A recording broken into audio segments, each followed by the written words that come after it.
Correct.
All right, Ben, stop eating your bagel. It's time to go.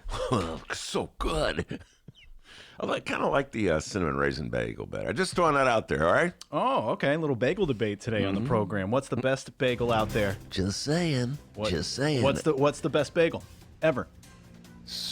Ever? Ever. Oh, but the New York Bagel and Bialys on Dempster. I mean, like a flavor of bagel. I just like a plain bagel, man. A plain bagel. Yep, plain bagel. Yep, I'm old school. But well, that you can take said, school out of that sentence. Am I right? Good one. I'll tell you, I'll be playing at Zany's tonight. Later tonight, the Doctor, Dr. Doobie. Let me do my Marge imitation. Live stream audience, what's the best bagel out there? All right, we're going to go ahead and get the show going here. Well, I am running behind today. Yeah. Running on empty. Oh, whoa. There's a teaser there, live streamers. Actually, all right. That wasn't even the song of the day. But whatever. You said running behind. Well, I know all of you listening are dying to know what the song of the day is, so let me just get the sponsor read out of the way, all right? Your Ben Joravsky Show for Tuesday, January 28th is just moments away, but before we get into that, we need to thank the following unions for jumping on board and sponsoring this program. Oh, okay, the bagel debate is going on the live stream, by the way. We'll read the bagel results once we get going on the show. The International Association of Machinists and Aerospace Workers, Local 126 and District 8, sponsor this program, as well as the International Brotherhood of Electrical Workers, Local 9, the International Union of Operating Engineers, Local 150, and, of course, today's Ben Joravsky Show for Tuesday, January 28th, apparently brought to you by Bagels, is brought to you also by our good friends at the Chicago Federation of Labor. Ben Joravsky, let's hear that song of the day. Heart to heart, does anything last forever? I don't know. Maybe we're near the end. Woo!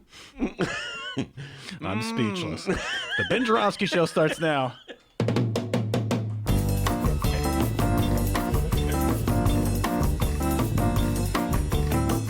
It is Tuesday, January 28th.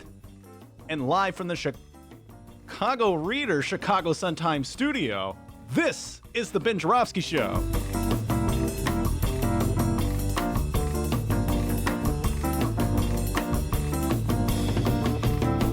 Today on the program, yes, our Chicago Reader colleague Maya Dukmasova is back.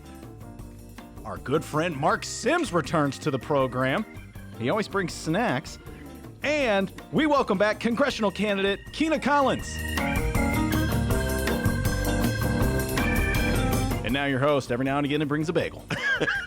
Chicago Reader columnist Ben Joravsky. Hello, everybody. Ben Joravsky here. We're calling this Turbulent Tuesday, and here's why. What a weekend. You have a good weekend, D?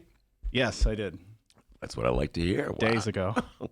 Anyway, great. So much happened this weekend. Good, bad, mostly bad. But let's talk about some of the good. Saw a great movie. I urge everybody to see Just Mercy. Jamie Foxx, Michael B. Jordan. Great movie. Can't say it enough. Now, Norm at bowling always gets mad at me when I give away too much of a movie. I'll just say it's a real indictment of our criminal justice system. Great acting. Run, don't walk to see it. Watch the Grammys on Sunday night. Wish I hadn't. I'll tell you what, one word, fixed, rigged. Never going to watch the Grammys again. Yeah, That's right. a whole other story. You'll be watching it next year. Let's see what Marc Sims has to say about the Grammys. Anyway. Grammygate. Grammygate. And the sad part of the weekend for me was, of course, was on Saturday or Sunday. I was talking to somebody on the phone, interviewing a Bernie Sanders delegate, as a matter of fact, talking about the delegate selection process when all my friends started texting me that, did you hear that Kobe Bryant died? And of course, I was absorbing the horrific news about the helicopter accident in Southern California where 9 people died, including Kobe Bryant and his 13-year-old daughter, Gianna. Hit me a lot harder than I ever thought it would hit me. I was never a huge Kobe Bryant fan, to put it mildly. I'm a Bulls fan. I hated the Lakers, always rooted against Kobe Bryant and the Lakers, but came to love Kobe Bryant for the ferocity and the greatness of his game and how much he brought to basketball, my favorite sport. But the part that really got to me is the connection between Kobe Bryant and his daughters, particularly Gianna, and any father out there who has coached his daughters in sports realizes it's a bond that's really deep and really meaningful, and it stays with you for your whole life. And the connection that the fact that his daughter and her friends died in a helicopter accident with him while they were heading off to a basketball game, just the connections of the sport and the relations between daddies and their daughters, I don't know, it just really stuck with me, still sticks with me. I think about it. I find myself really grieving and mourning and on the brink of tears. That said,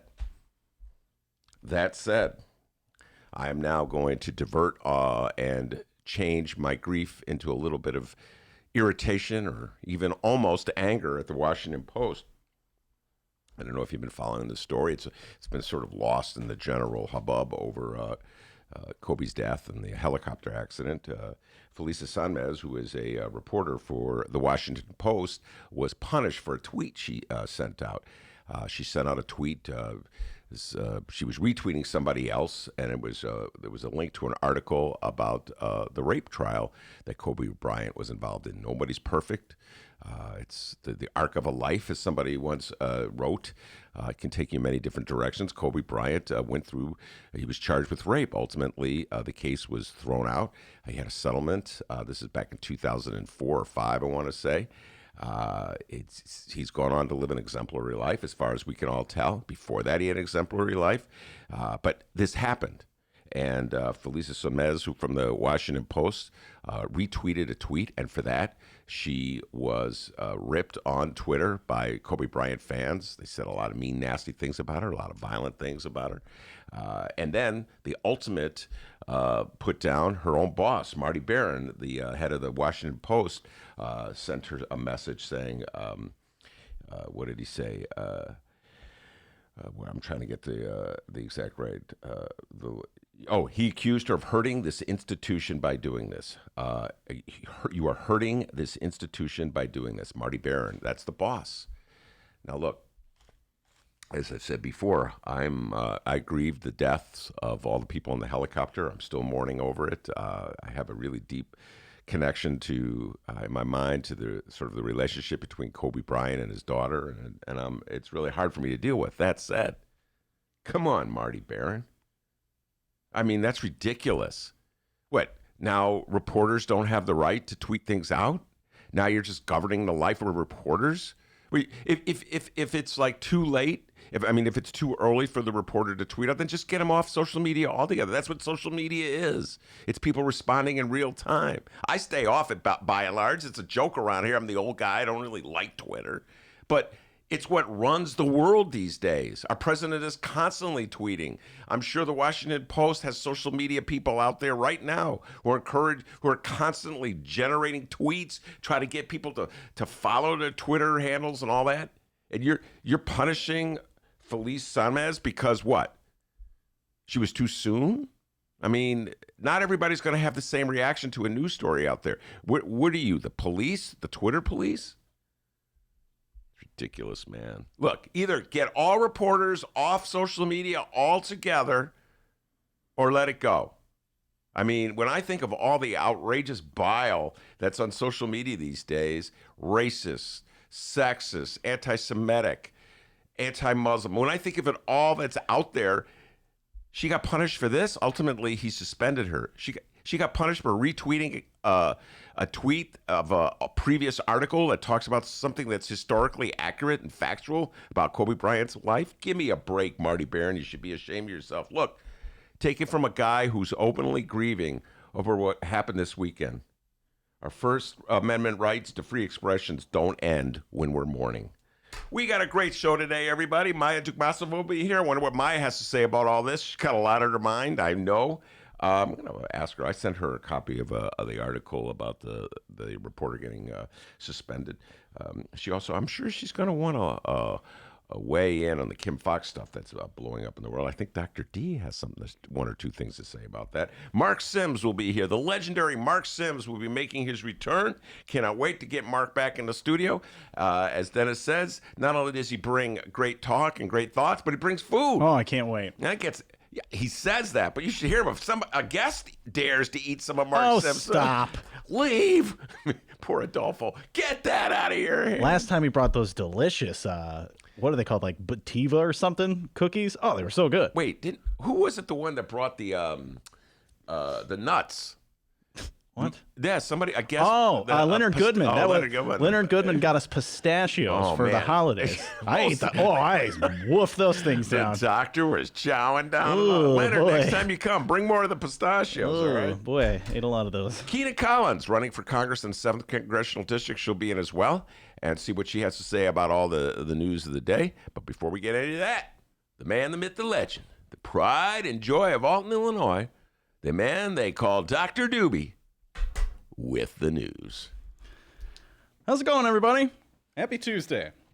All right, before we find out and talk about everything happening in Chicago and or Illinois this afternoon, people, we need to unpack Monday's editorial board meeting.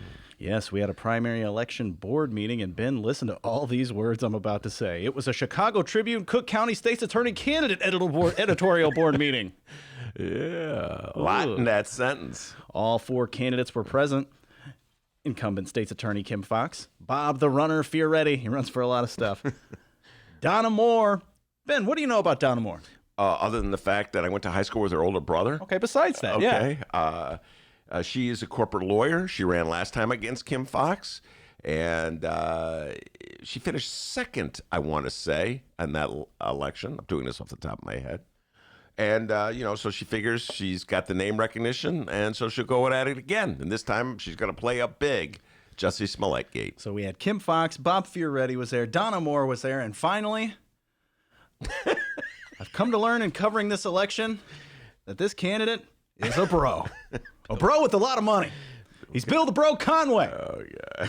And surprise, surprise, during this editorial board meeting, Jussie Smollett came up a lot. In your own digital advertisement, you acknowledged mishandling the prosecution of Jussie Smollett.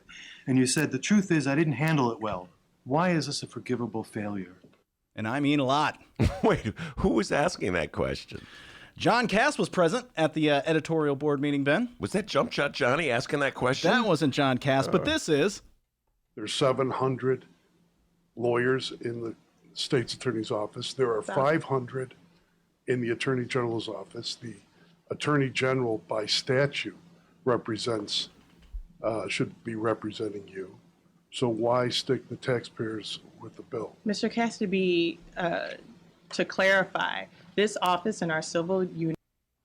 Wait, I was waiting for the answer. Well, hey, for those who may be new to the program, John Cass, kind of a reoccurring character on this program, isn't he, Ben? Yes, he is. Jump Shot Johnny Cass is the far right. He's so far right, he falls off the planet.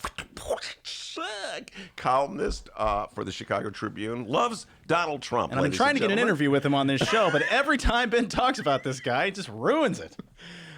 Oh, my God. John Cass loves Donald Trump. He's got a MAGA hat, all right? And a MAGA hat tattoo. Okay, I do not know if he has either one of those, but I imagine he does. He loves Donald Trump.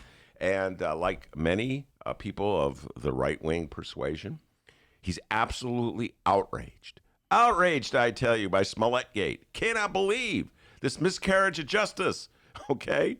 But meanwhile, when it comes to Donald John Trump and his extortion of Ukraine, the Ukrainian president, denying him the money that Congress allocated, I don't know. Hey, who knows? One guy says this, the other guy says, not so much outrage. More outrage at the prosecutors. Why are you wasting our time? This is all political. I just look for a little consistency. If you're outraged by an absolute nothing crime in the city of Chicago and think that the taxpayers have to be protected and the public has to be protected and truth and justice has to be protected, why are you outraged by what's going on in Washington? I can't see. Oh, you can't see because your eyes are closed. So for those listening who are wondering about this editorial board meeting and care about, like, I don't know, issues, well, if you listen to this video, just skip about 18 minutes in. They talked about Smollett for like 18 minutes. Smollett Gate. Oh, my goodness. We're going to be talking about it today with Maya, I'm sure. I'm sure we are. So we had all that going on, about 18 minutes worth of just Smollett going back and forth, Kim Foxx, the Tribune, just, I mean, I can't believe it. What's going on here? We're outraged. I've never my seen God. anything quite like this. What about the Trump? I'm sorry, I don't see anything. Who? What's that guy's name again? So it's between the Tribune and Kim Foxx there for about 18 minutes. Then finally, Bill the Bro. Bill Bro weighs in Conway. Bill the Bro weighs in. All right. And, well, he's got some issues with Kim Foxx. But what upsets me the most is the unequal justice involved here. You know, I have a client, Candace Clark, who was charged with filing a false police report around the same time as Mr. Smollett, and not nearly as egregious a set of facts as his. And we go to court every month. She visits a probation officer every month. She has to maintain a job. If she doesn't, she has to do community service. She has to be enrolled in GED classes. If she wants to leave Cook County, we have to go to court and get permission of a judge to do that. And the fact of the matter is, the reason my client got one deal and Mr. Smollett got another is because he's politically connected, and that's not right. Respectfully, without having to speak to his client, and I'm assuming that he got her permission to talk about it, Mr. Conway is leaving out his client's background, which would suggest why she was given the conditions that she was given. My client has never had any contact with the criminal justice system. The background of this case and how this case, his client's case, could have been resolved outside of the criminal justice system totally. I, of course, before it asked for came in. 16 hours of community service for my client, and that was denied by your office because you gave unequal justice to my client, and that's not right. Your client had an opportunity to not have her case come into the criminal justice system at all before you got involved, Mr. Conway, and I'm sure you know that. That's not the case. You charge my client with what you charge my client with. Because your client chose not to participate in your And I client asked for my chose client not to to get 16 hours of community service, and you and your office did not allow that, even though it's not. Mr. Thank Conway, you. while I I both made recognize your points. Thank you. Ms. Moore? Mr. Joravsky? Hey, hey, we talked about that client, what went down with that client, and it's pretty obvious that there was a double standard of justice. And Justice Smollett got a deal that Bill Conway's client didn't get, and that is at the heart of what stinks so much about Justice Smollett. That said, I'll say this one more time. This has become a political football in a larger game that has absolutely nothing to do with the state's attorney's race. And so it's really hard for me to join the chorus against Kim Foxx when I realize that many of the same singers in the choir will not join me in my condemnation of Donald John Trump. So it's just a fact. It's like, oh, Democrats in Cook County, good liberals in Cook County are supposed to, what? Uphold the highest standards in every single case, in every single instance. But Republicans don't. It's one more example, D. We talk about it all the time, the double standards.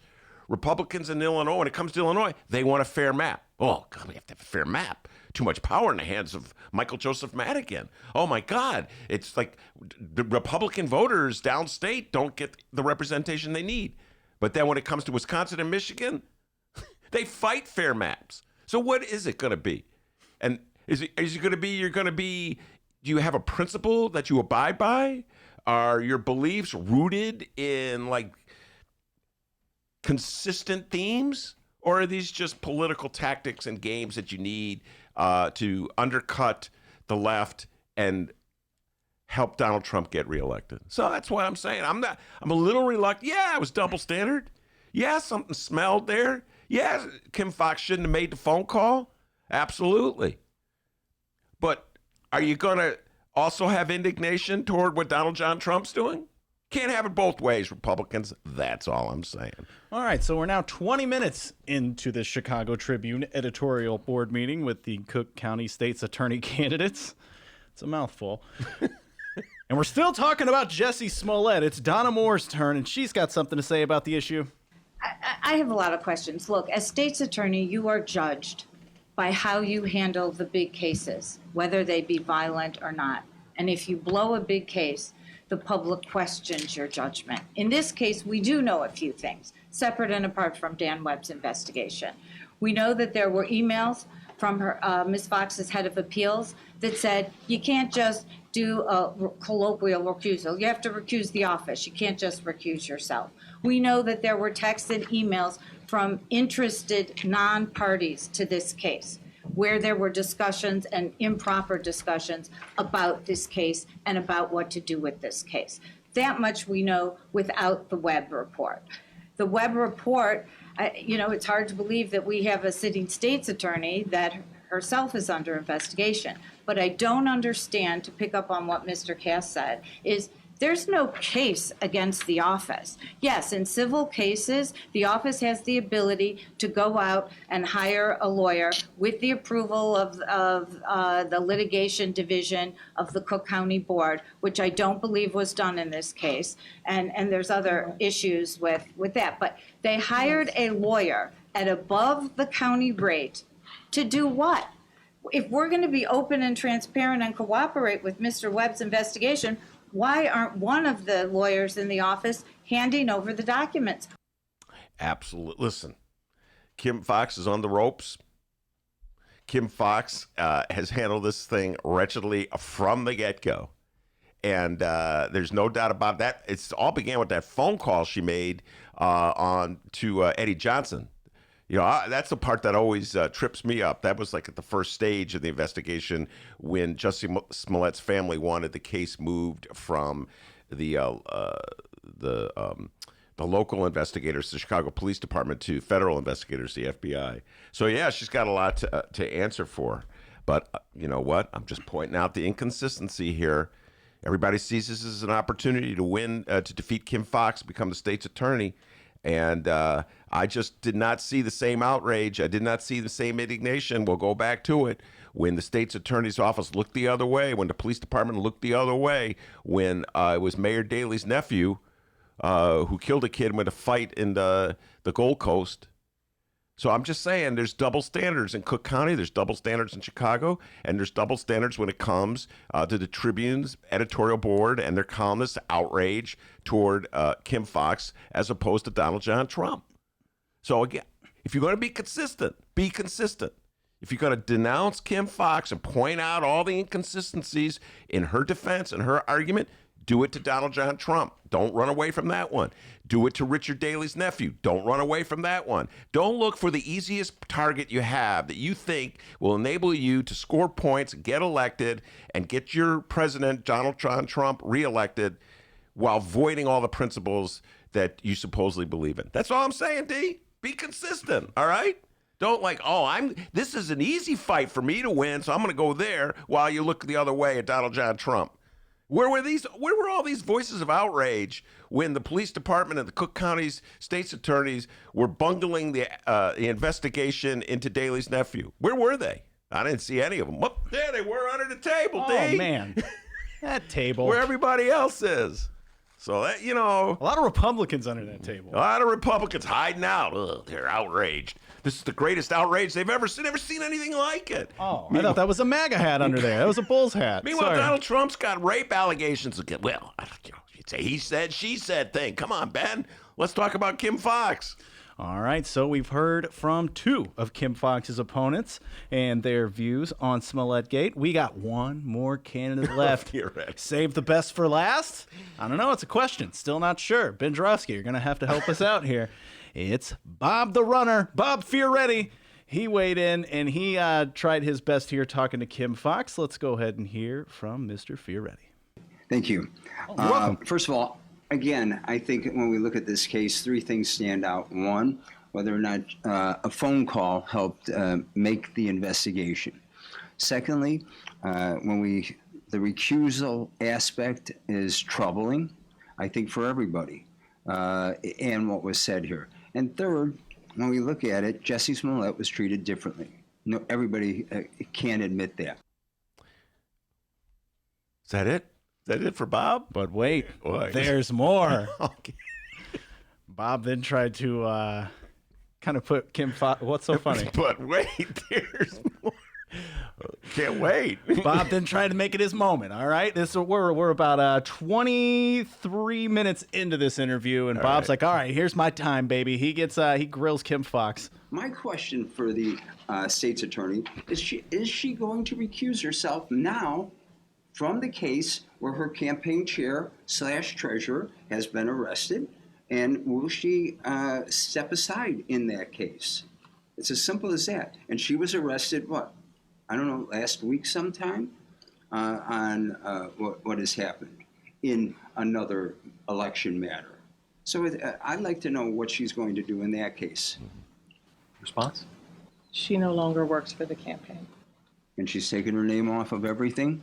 And are you Attorney General's- going to recuse The yourself? Attorney General's office will be handling that case. Okay. And it's been sent over as of today? Yep. The Attorney General's office was made aware of that case immediately upon her arrest. Thank you. We're going to move on to some other issues. Kristen? All right, strike one. Fioretti didn't get the response he was looking for, there, did he, Ben? I have an acknowledgement to make here. All right, I've said it before. I'll say it again. I have a bias when it comes to Fioretti. Fioretti, everybody makes fun of him because he keeps running for different offices. All right, so let's see if we can do the Cook County Board He keeps president. running? Yeah, he keeps running. Everybody's runner. making fun of Fioretti. All right, we're all making fun of Fioretti, but Bob Fioretti here's my bias, Maya, at a crucial moment, an investigation of TIFs, really helped me out by giving me some TIF documents. So I always am grateful to him for that. All right. I have a feeling that if you do a favor for Ben once, that's it. He'll, no matter what you do after that, he'll just keep repping your good reputation. go. You can commit any kind of crimes. Well, okay. Do just about anything. Wait, what crimes did Bob No, I'm kidding, But the point is well taken. I am very loyal. That is true. It's gonna be like Very 5 loyal. politicians lined out of your house waiting to get your groceries. Yeah, Can I here help we you? go. But so I always throw that out there. Well, Fioretti really helped me with that TIF story way back. It was only 10 years ago, by the way. So the statute of limitations on helping me. Loyalty is maybe I'm too loyal, Maya. You're right, but. Anyway, so I always throw that out there with Bob Fioretti. He got a soft spot in my heart, and he helped. Another thing he did, one time he got me an autograph from Bobby Hall, the Golden Jet. So that's a whole other long story. Hang tight, millennials. Yeah, I know, millennials. There's a picture of Bobby Hall right outside our studio. Anyway, so every time I hear that's Fioretti. who that is? Yeah, that's. And so, everybody dumps on Fioretti, makes fun of him, this, that, and the other thing. But I'm like, I don't know. Push came to shove, and everybody was hiding under the table, afraid of Richard M. Daley. Fioretti stepped up. It's kind of punching down to make fun of Bob Fioretti. I think that's why you defend him too. Yes, that's the other thing. It's it's so easy. You're right. That's a good point. Everybody, Poor Bob. Yeah, everybody makes fun of Fioretti. Oh, well, he can't. He doesn't have the power to come after me. But let's see him speak up. Let's say Lori Lightfoot. You ever notice how when it comes to Lori, well, she's really doing X, Y, Z because they're afraid they're going to yell. She's going to yell at them. But everybody picks on Fioretti. If you ever see a candidate with running shoes on, that's Bob Fioretti. He loves running. Go. Okay, so Fioretti. we heard from the candidates. They talked all their opinions on Smollett. You think it'd be a great time to move on, right? Oh no, more Smollett. 25 minutes into this thing. Here we go. In your ad, when you say I made mistakes, and I just want to go back to what Eric was saying, the mistake was lack of communication. Does that mean if this case went through the system exactly the way it did before, you would have gone with 16? You would have gotten a 16-count indictment and then dropped charges. You still think that was the appropriate response to this case? I'm not playing the answer because it's just repetitive over and over again. Who's asking the question? Not sure who that was. But we got Eric Zorn. Our good friend Eric Zorn was there as well. I read his column today. He's outraged too. And he asked about Smollett as well. At all, because again, I'm saying it feels to me like you're hiding behind this investigation. Nothing stops you today from telling us what happened. It doesn't get in the way of Dan Webb if you tell us the truth. I've continued to tell high visibility where people were like, I don't understand what happened here. This doesn't seem right. Maya's dying to say no, something. I'm sorry. I'm really coming on this segment too early. But this was footage from the Chicago. Tribune. Oh, so the first question was being asked by Kristen McQuarrie. That's who that was. Okay, And cool, then cool. I Zorn, don't yeah. know. I do not. I Well, she can't. knows her Chicago journalist. No, I'm Yeah, pretty sure that she knows. I'm ready to bet you Bob Fioretti's running shoes. That was Kristen McQuarrie. Okay.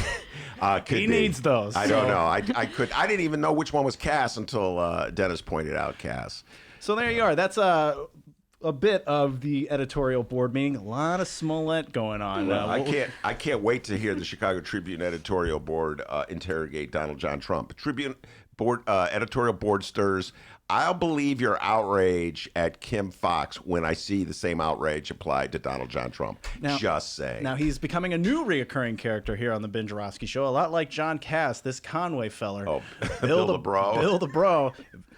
Pretty much, he's a bro. So a little later on, we get to know the bro. So later on, we'll try and play some audio from Bill Conway talking about his campaign. All right. Maya's dying to say something. So why don't we take a break? We'll come back and hear everything Maya has to say. I know she's got a lot to say on this. We'll be right back.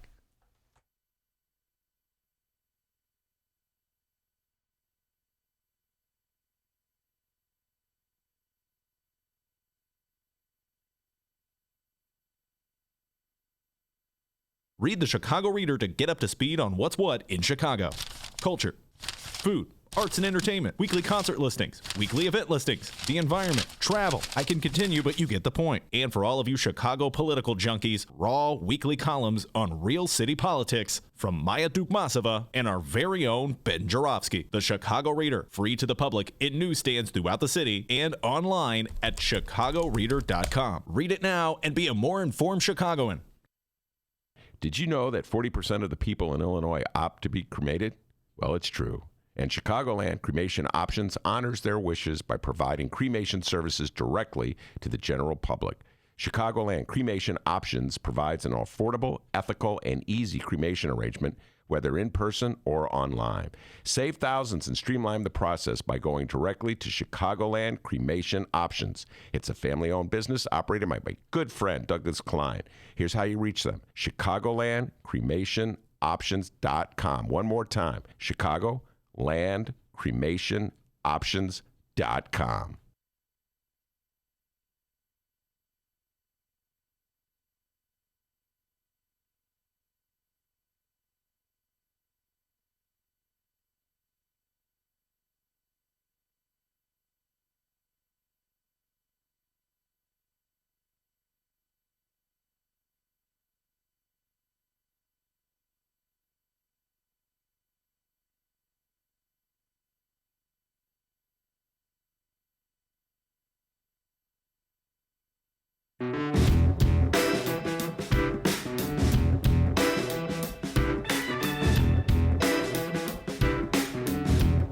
Commercial break over. Welcome back to the Ben Joravsky Show, live from the Chicago Sun-Times. Maya's so fired up. She's ready to go. Before we do, I just want to, before we let you loose on the issue of Kim Foxx and the Tribune's editorial board and all that stuff, let's promote First Tuesday, right? Yeah. It's yeah. a week. Let's remind people, in 1 week, we're going to be at the Hideout. And where's the Hideout? You tell them. You tell them the address, Ben. 1354 West Wabansia. 6:30 p.m. Bob Mueller's going to be there as usual. 6:30 p.m. This will be the night after the Iowa caucuses. The night after the Iowa caucuses, we will know the truth about who's out there really swaying the electorate, and we're going to have our great debate show with Alderman Carlos Ramirez Rosa, who's a delegate for Bernie Sanders, and Cook County Commissioner Brandon Johnson, who's a delegate for Elizabeth Warren. We're going to be having a debate, discussion about the issues, about the candidates, about the similarities and differences between them, and more importantly, what they see as the possible winning strategies for progressive left candidates in 2020, both at the presidential level and locally as well. And I just want to make a quick clarification. Carlos, over the weekend I took the deep dive in the delegation process. Carlos is not yet a delegate for Bernie Sanders. He probably will eventually be. But at the moment, he's not officially a Okay. delegate. But just whatever. But they're proxies for these campaigns. Yes, They're both yes. actively involved with Thank each you. of these respective campaigns. It's not just an informal type of I'm supporting this candidate. They are lending their support and exactly. endorsement to these candidates and doing work for them. I know Carlos has been going to Iowa to canvass and all of that. And Brandon has come on this show several times to speak from his heart about why he supports Elizabeth Warren. They're both articulate, powerful speakers who feel very strongly in favor of the candidates that they support. And you're absolutely correct, Maya, when you point out it'll be the day after Iowa, so we'll have a greater sense. Let's face it, no matter what happens, it'll just raise the stakes in New Hampshire. Because if Elizabeth Warren wins Iowa, then Bernie will really have to do well in New Hampshire, and vice versa. So it's going to be a great night.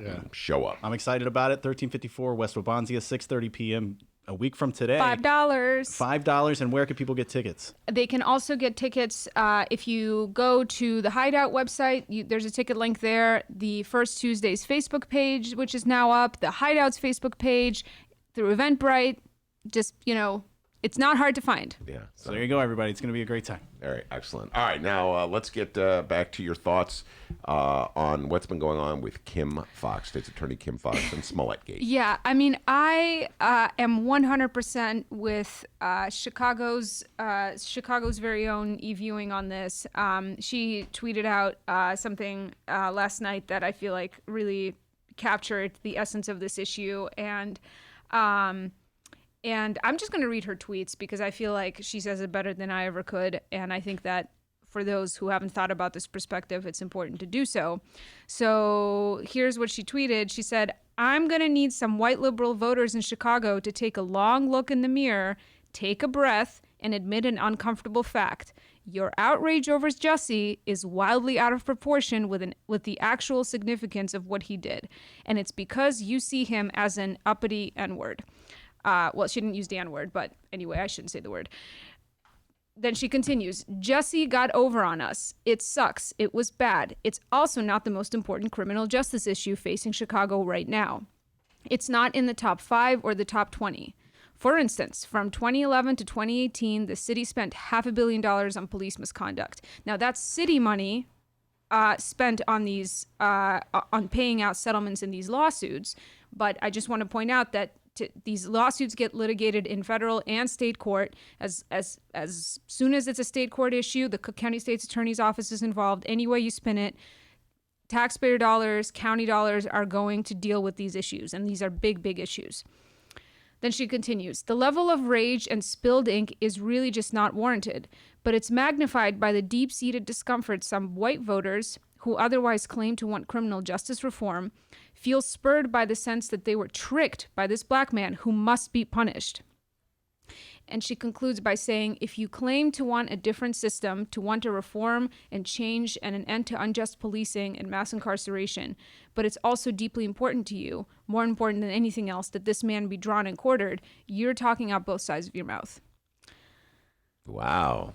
And that about, you know what I mean? That about covers it. And I just have to say that, like, in this never-ending discussion about this Smollett-gate thing, it's like Kim Foxx, meanwhile, like, first of all, it's what's lost while we're spending time and energy talking about that is holding her accountable for various promises and progressive reforms she said she would make, in a conversation around that where she's falling short maybe of some of the promises she's made, and also paying attention to the things she has done that have been deliveries on progressive reforms. I mean, she's taken greater strides than any other state's attorney before her to deliver some kind of equity and fairness from kind of racial justice perspective in the Cook County courts than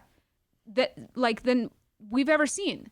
This is like the first prosecutor Cook County has ever had, the first head prosecutor who's taken these issues really, really seriously. This is the first Cook County state's attorney we've had who didn't formulate their entire political identity around a tough on crime perspective. So I wish, like, this is my feeling about this is, like, I suppose, like, the same as, like, who is an Amy Klobuchar voter? Like, who is out there? Where's this transition going?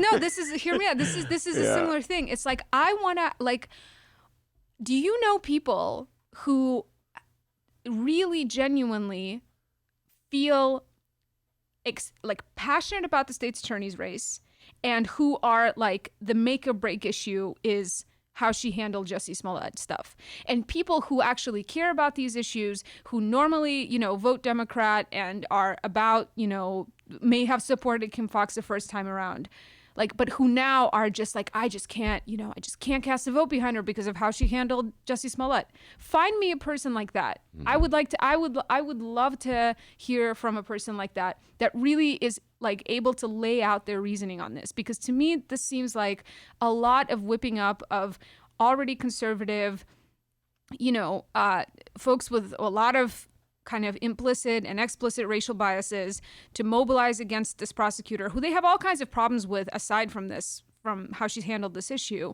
But I don't know. I find the way that the kind of case against her has been built to be like so unpersuasive on this issue. I mean, not to say that she did things correctly, not to say that she didn't make mistakes or make poor judgment calls or whatever, but like this just, it's like there are like vastly more important things to be talking about, such as, for example, like how she's evaluating promotions in her office now, like not basing that on the number of convictions secured by her assistant state's attorneys, but rather on how they handle these cases, so that we don't have a system in which prosecutors are going into court day in and day out thinking about the people that they're prosecuting it as pounds of flesh. Like, literally go read our former colleague Steve Bogier's book, Courtroom 302, which describes the inner workings of the Cook County court system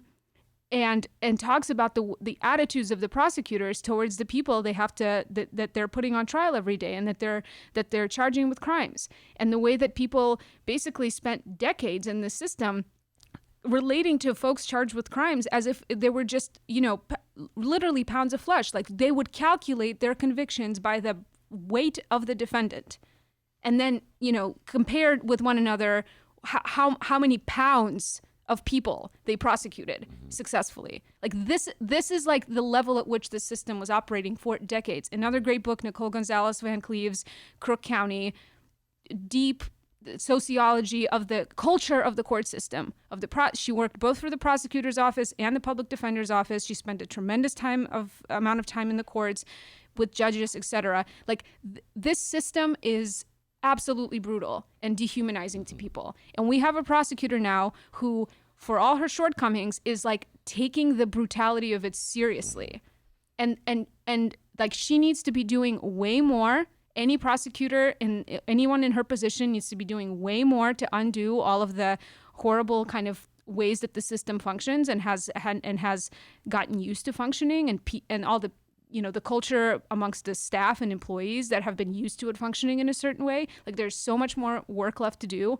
And literally the fact that people are just nonstop talking about this Jussie Smollett thing is just like, it's unconscionable. Our good friend KMA Barry weighed in on the live stream. He says, I feel like Kim Foxx is the Hillary Clinton of Chicago.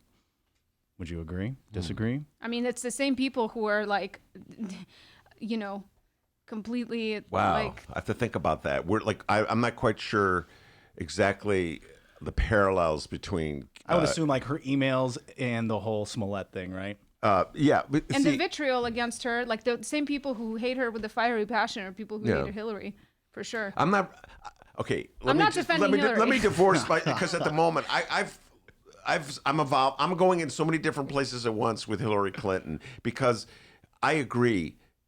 Now we're on a tangent here, but the way she was treated in the 2016 campaign was so over the top, and the vitriol against her is so over the top, and voters who tell me they hate Hillary Clinton is so outrageous compared. Why do you hate her as opposed to like her husband or Al Gore or anybody else? Why? That said, her latest behavior in regards to Bernie Sanders, I'm not feeling at all. So I'm all over the map with Hillary Clinton. But yeah, it's some of the same groups, and again, when you have a woman as your chief target, you got to wonder what's going on there. This is the point I was going to make. to what you just said and what Eve Ewing tweeted. It's nitpicking. The conversations Smollett about Gate. yeah. I agree with the general points that you guys both of you are making. You're absolutely correct, and I do believe that the other candidates, Fioretti and Conway and Moore, are taking advantage of this, blowing this up out of proportion because they see this as their opportunity to win this election. So we all know what's going on. I don't know. Like this is the part. This is the nitpicking. Like, is it in the top 20 issues? Well, it depends how you do. Do you do each police brutality case as an individual case? Do you follow what I'm saying? No, Ben, no, come on. No, but here's my point. Nobody whose life is affected directly by the criminal justice system, I can guarantee you that anybody in that position would not say this is in the top 20 issues. I'm just saying that there is an issue, an important issue about the phone call and the way she responded to the phone call from Justice Smollett's side of his. I don't even know who it was that made the phone call. We still don't know. So as a believer in transparency and wanting to know all the facts, there's a lot of things that she's been derelict in. This is my view, that she dropped the ball on. And starting with, she got a phone call. I don't know who called her. She's never revealed who called her. She called Eddie Johnson. This was at a time when it was kind of obvious that pretty much anybody looking at this case, that it was a made-up case, and she asked that the case be moved. And I believe that is a flaw in the system, and she showed poor judgment there. Is it one of the top 20 things wrong with our system now? Is it a life or death matter? No.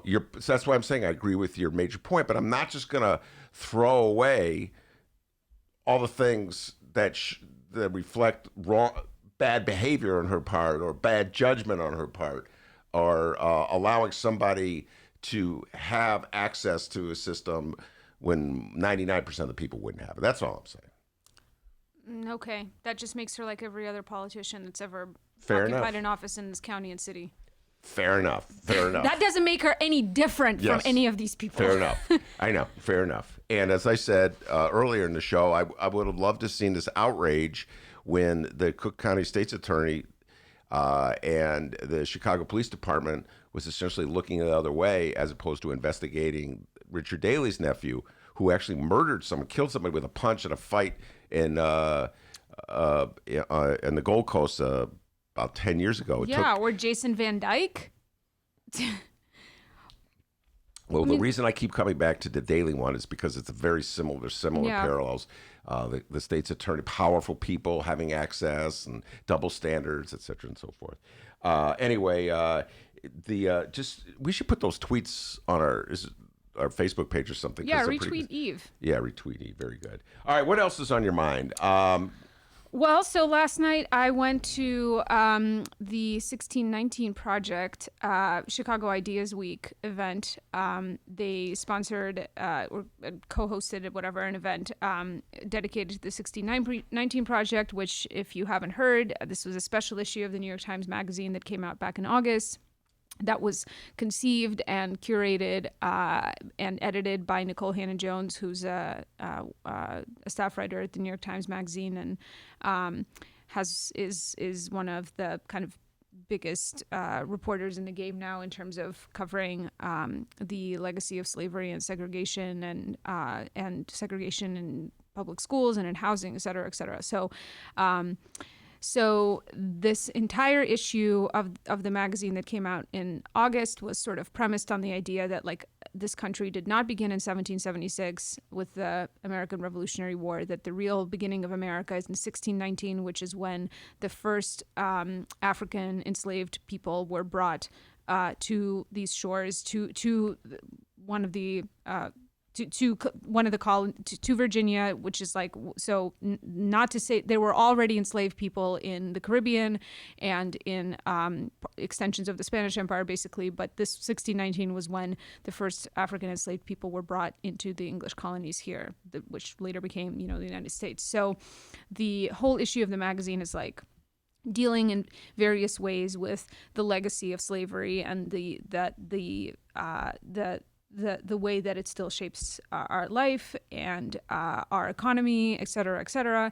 And the event that I went to last night was like part of the kind of speaking tour that has been organized around this. So Nicole Hannah-Jones was there, and various other people who contributed essays to that issue of the magazine, and it was a very interesting conversation. There's been more recently, there was like like 3 or 4 pretty prominent historians that came out criticizing the 1619 Project, like the premise of it, which, because like one of the essays argues that the Revolutionary War was also kind of that the issue of slavery was an important one in the rebellion against England, and the other really big controversial essay in there was from Matthew Desmond and the way that American capitalism is sort of fundamentally structured by its reliance on enslaved people and still kind of a maintenance of a racial apartheid. So these historians came out and published this kind of critique of this of the project and of this way of interpreting history. But there were like dozens of historians who were consulted and who participated in this project too. So this is just kind of a moment where you have to confront the fact that history is like a constantly malleable, contested field. That it's not, it's not like physics or chemistry or whatever, where there are these like immutable ways of interpreting reality. It's a constant conversation that's evolving all the time. So, yeah, the talk and the event yesterday was very interesting. Actually, one of the kind of central discussions was a panel between. That included Khalil Gibran Muhammad, who I didn't know was a graduate of Kenwood High School. Did you know that? I did not Chicago's know that. very own, yeah. So I did not know that. Yeah. A lot of people went to Kenwood. Yeah, and the Prominent people, I should say, yeah. Mm-hmm. Right, and the other so Nicole Hannah-Jones was on the panel, Linda Villarosa and Khalil Gibran Muhammad, and it was moderated by Deborah Douglas from Northeastern and from DePauw. And so the conversation focused a lot on the way that like medical science and gynecology in particular were developed basically from experiments done on enslaved women without anesthesia, without like, without that there was this concept that enslaved people did not feel pain the way that their enslavers did. And so they talked a lot about how there's like foundational kind of elements in modern medicine that are still reliant on notions about Black bodies versus white bodies that were formulated like in the 19th century, and research that was done in these fields that was like dependent on like torturing, basically, torturing enslaved people. And they also talked about, from the economic side of things, this was more Khalil Gibran Muhammad's part of the project, where he talked about like sugar in particular and how sugar really gets overlooked as the importance of sugar gets overlooked in the American context, because we think about slavery and cotton being like, the intertwined things, but sugar was actually like a much older and the original crop that people were enslaved to cultivate, and it was an absolutely brutal process. And the average life expectancy of a person who worked on in forced labor on sugar plantations was like 7 years. So the volume of people that were brought from Africa and enslaved to work in the sugar fields in Louisiana and in the Caribbean and in South America, like the volume of people, the reason that there was such a huge volume of people was because people were it was like a meat grinder to work in the sugar plant in the sugarcane fields. So a lot of interesting kind of conversations that captured what a lot of the essays in the issue of the magazine are about. And then I thought in the end there was an interesting kind of difficult question posed by a member of the audience, who asked what would be like, what policy intervention today, like that Nicole Hannah-Jones would like say is like the most important thing, which is of course such a huge question, because it's like, where do we start? Yeah, You know what I where mean? do Like we all the start? ways in which like racial apartheid still exists in America and segregation is still, you know, enforced in various ways, like housing policy, banking, like, I don't know, transportation, education, like environmental issues, like all of this has like a racialized dimension to it. And so, but I thought Nicole Hannah-Jones's answer was like very, it was interesting how quickly she came up with the real totalizing kind of way of responding to the question. And it was basically reparations.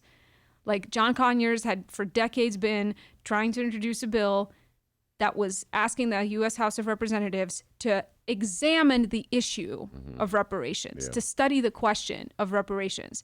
And of course, Conyers is gone now, but she basically said, then this was her quote, "Call your congressman and say it's about damn time in this 400th year that we can at least study the issue of what is owed for what was done." So, you know, I feel like the conversation around reparations, I mean, it's always been, it's much less marginal now than I think it was even like, let's say 10 years ago, for sure. It feels like it's entered into popular consciousness in a really big way, particularly after Ta-Nehisi Coates' famous Atlantic magazine article that came out in like 2014 around this. So I feel like it's, you know, it's definitely much more on the forefront of like a national debate than it used to be, but I think it's interesting that she just very eloquently and directly said, like, call your congressperson. Well, one of the themes that Coach raised in that article that and it was a lot of it delved into the issue of black homeowners or property owners, wannabe property owners on the west side of Chicago. And in the 50s and the 60s, one of the issues that he raised was the lack of access to credit that black people in this country had in the 50s and 60s and into the 70s, and how that really was a damaging, to put it mildly, to them. And it's led to just the whole part of the reason why we have segregation, part of the reason why we have the economic deprivation, part of the reason why we have slums in the city. And it's perpetuated all these ills. It was lack of access to credit, lack of access to capital. And that gets to the heart of the reparations issue. Yeah, and I want to, if people are interested to understand the scope of the problem more, I just want to point them in the direction of an article that Natalie Moore at WBZ did back in May of last year, that black families in Chicago lost between lost between $3 and $4 billion of wealth, essentially, due to redlining, discrimination in the housing market, and contract selling, which is what Ta-Nehisi Coates is describing in this article, is this process by which the government decided that black neighborhoods were not safe places for banks to lend money. Banks did not lend money to black home buyers to buy homes in black neighborhoods. And instead, these predatory companies, you know, took up this space and they would sell homes on contract to people. So you think that you're paying a down payment and entering into a mortgage agreement with a financial institution. But in fact, what you're signing up for is you're making payments and you're not creating any equity. Right. You're not creating any wealth. So if you miss a payment, you lose the house. You get evicted. You have no access to a foreclosure process. You have no access to equity. And so lots and lots of people were bamboozled in this way. This was the only way people could buy a house. So even if they knew they were getting into this was the only way you could buy a house in the black community on the south and west sides. And it's exactly, I mean, this kind of scheme has existed for a really long time. I mean, Upton Sinclair in the Jungle describes this Lithuanian community, you know, in back of the yards being preyed on in this exact same way of contract selling of houses. So, and the thing about this practice is like there was what Ta-Nehisi Coates describes as this process by which the Contract Buyers League organized and fought against these practices. And some people were able to avoid evictions and stay in their homes, et cetera. But like this practice hasn't gone away. And in the wake of the latest financial crisis back in 2008, it reemerged in Chicago. And the Reader did a story about this a couple of years ago. Rebecca Burns wrote a story about how contract selling is back on the West Side. And she interviewed people in Austin who were being preyed on in this way. Like Wall Street companies were coming in, buying up these foreclosed houses for pennies on the dollar, and then selling them to people, basically saying like, you can buy this house for very cheap. You take on all the cost of, fixing it up, etc. But in fact, people were making payments to what they thought was a mortgage, and instead it was just a contract that didn't create any equity for them. So it's, I think there's been some movement in the state legislature now as a result of this reader story, that now contract for deed sales like that have to be recorded. Mm-hmm. So there's some, data created about where this is happening. It's still not illegal to sell houses in this way, but before there wouldn't even be any reflection in the deed records that this is how the property was transferred. So. All right, very good. Our next guest, Marc Sims, has arrived. He's apparently hiding in the hallway. Is that correct? That's what he likes to do. He likes to come in during the break. He didn't want to. Be rude. I know. I mean, well, whatever. Anyway, all right. Marc Sims is in the hallway. Did he bring any food? You better believe it. Maya, 2 questions. Where can people find or follow you? On Twitter at MDOUKMAS. Okay. And on the Chicago Reader website, of course, and also at the Hideout next week. First Tuesdays, 6:30 p.m., 1354 West Wabanse. 1354 West Wabanse. I don't know why we keep saying the address. Everybody can Google where it is if they don't know where the Hideout is. I don't know. It's just fun. Yeah. 6:30. And I've memorized it. It's the one thing I've memorized. It's Carlos Ramirez Rosa debating against Brandon Johnson. It's gonna be a great debate. One's Warren, one's Bernie. Find out what happens. Maya and I got to Tuesday. figure out how we're going to handle this thing. This will not be a Jerry Springer showdown. Oh, that's not what Brandon Johnson Or says. will it? There it is. Oh my God, Brandon Johnson says. And we're taking a poll here. I know it's kind of random, but we did this earlier in the show. What's your favorite bagel flavor? Wow, I feel attacked. No. Ben says just plain bagels. I like sesame seed. Sesame seed. Yeah. All right.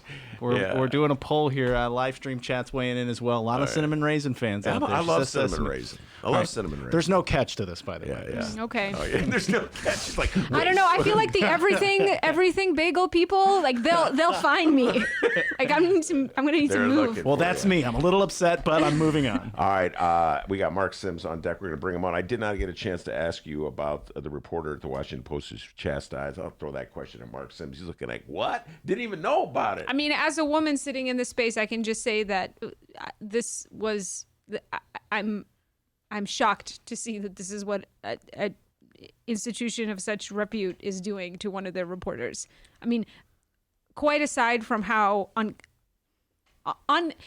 lacking in class it was to tweet that for her, whatever that conversation may be, the fact that the response is getting rid of this person that's suspended her. Yeah. I mean, it's like, truly shocking. I'm with you 100%. And I say that as a guy who still is not over the accident. It's just makes me choke up whenever I think about it. But come on, Marty Barron, Washington Post. You got to be bigger than that. All right, Maya, thank you so much. The legendary Marc Sims is on deck. We'll bring him on when we return. Thank you, Illinois. Hey, everybody. What you're about to hear are the piano stylings of Jeff Manuel. Man, listen to Jeff go. Jeff Manuel has been playing piano around Chicago for years. He's played for conventions, for celebrities, played in basement bars with blues bands. He's played at prestigious social clubs, fine restaurants, and in the intimacy of private homes. Book Jeff Manuel at jeffemanuelpianist.com. Don't worry, I'll spell his name at the end of this commercial. You know what Chicago Magazine said? They said that Jeff Manuel is, quote, as comfortable with Chopin as he is with Cole Porter. He's excellent and his performance is joyous. He offers an elegant stream of compositions and interpretations that entertains the mind but won't hurt the ears.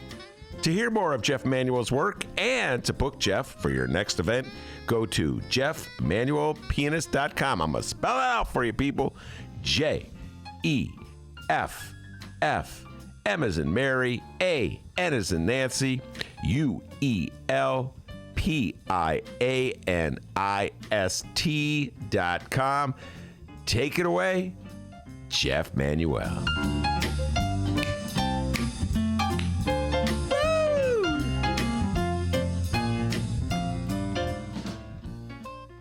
what upsets me the most is the unequal justice involved here.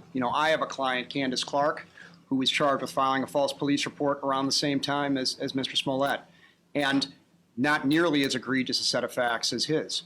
And we go to court every month. She visits a probation officer every month.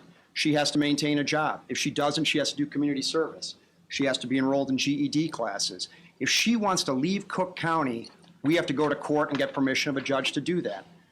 And the fact of the matter is, the reason my client got one deal and Mr. Smollett got another is because he's politically connected, and that's not right. Respectfully, without having to speak to his client, and I'm assuming that he got her permission to talk about it, Mr. Conway is leaving out his client's background, which would suggest why she was given the conditions that she was given. My client has never had any contact with the criminal justice system. The background of this case and how this case, his client's case, could have been resolved outside of the criminal justice system totally. I, of course, asked for in. 16 hours of community service for my client, and that was denied by your office because you gave unequal justice to my client, and that's not right. Your client had an opportunity to not have her case come into the criminal justice system at all before you got involved, Mr. Conway, and I'm sure you know that. That's not the case.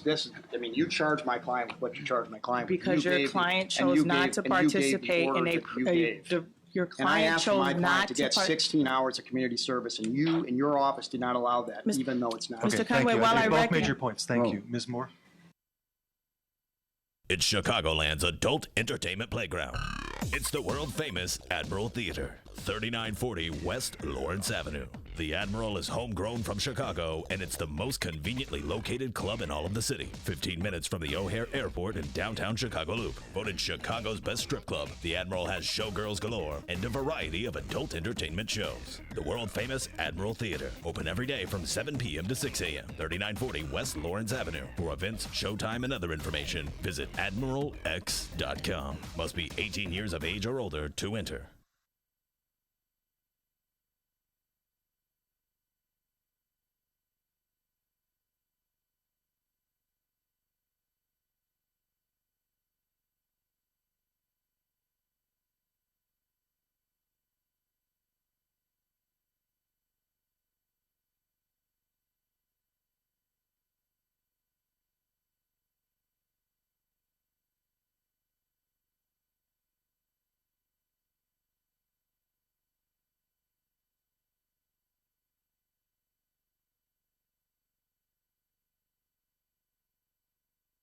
Ben, stop talking about movies. We got a show to do. The great bagel debate continues on the Ben Joravsky Show. It's true. Earlier in the program, our host, Ben Joravsky, said that his favorite bagel is the most boring one. Which one did you say is your favorite Just one? regular old plain bagel, man. In the year 2020. In the year 25. He's going plain bagels. A lot of you on the live stream have weighed in. We're going to get to the bottom of this. What's the greatest bagel flavor out there? The live stream chat has weighed in, and my, oh my, do they disagree with you. Dragon Slayer 19 says Ben is wrong. All right, let's read some of these responses before we get into hour number 2 here. All right, Ricky weighed in. He said, whole wheat, baby. Then the everything bagel. The everything bagel, man. Let's see here. Dr. Doobie loves the everything bagel too, man. Let's see here. We got Dragon Slayer. Dragon Slayer's on fire today. He says, point of order. How do we adopt democratic centralism for the official Ben Joravsky bagel position? Yeah, he said a centrist right in the middle. All right, let's see what other flavors we got here. Oh, Steven. Now, Steven, whoa, you're a fancy feller. He likes Asiago bagels. Not a big fan. I don't even know where you get an Asiago bagel. No, you can get them at the place where I always get your bagels. Asiago. Yeah. All right. So Steven's an Asiago fan. Yes, we're talking about bagels today on the Ben Joravsky Show. I'm looking here. Bagels and Smollett Gate. What a show we have here, huh? We're going to ask Mark Sims about Smollett Gate. No show quite like this one. All Tribune's right. outraged. Outraged, I tell you, about Smollett Gate. Oh, KMA Barry called you Bagel Benny. Brianna says cinnamon raisin. I love cinnamon. can I just say I love cinnamon raisin? Who said cinnamon raisin? Cinnamon raisin is Brianna. You know, Brianna, I'm with you. And generally, I call Dennis once I'm walking to say, "Hey, D, you want a bagel?" Yeah, and then I just whatever you get, I'm gonna my get. broke ass is like, do I?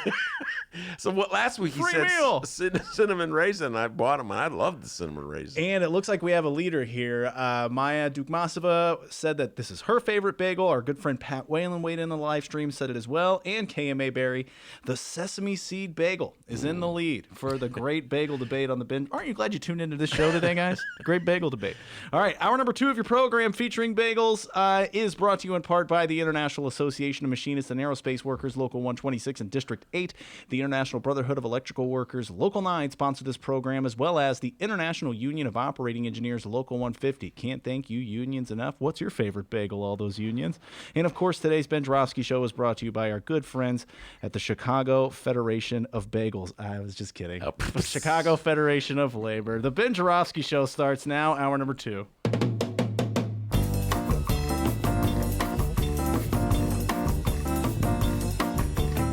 It is Tuesday, January 28th, and live from the Chicago Sun-Times Chicago Reader Studio on Racine Avenue, this is the Ben Joravsky Show.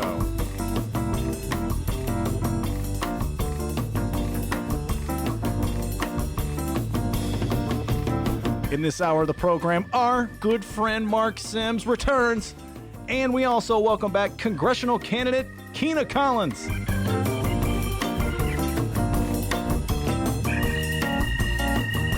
And now your host, not a congressional candidate,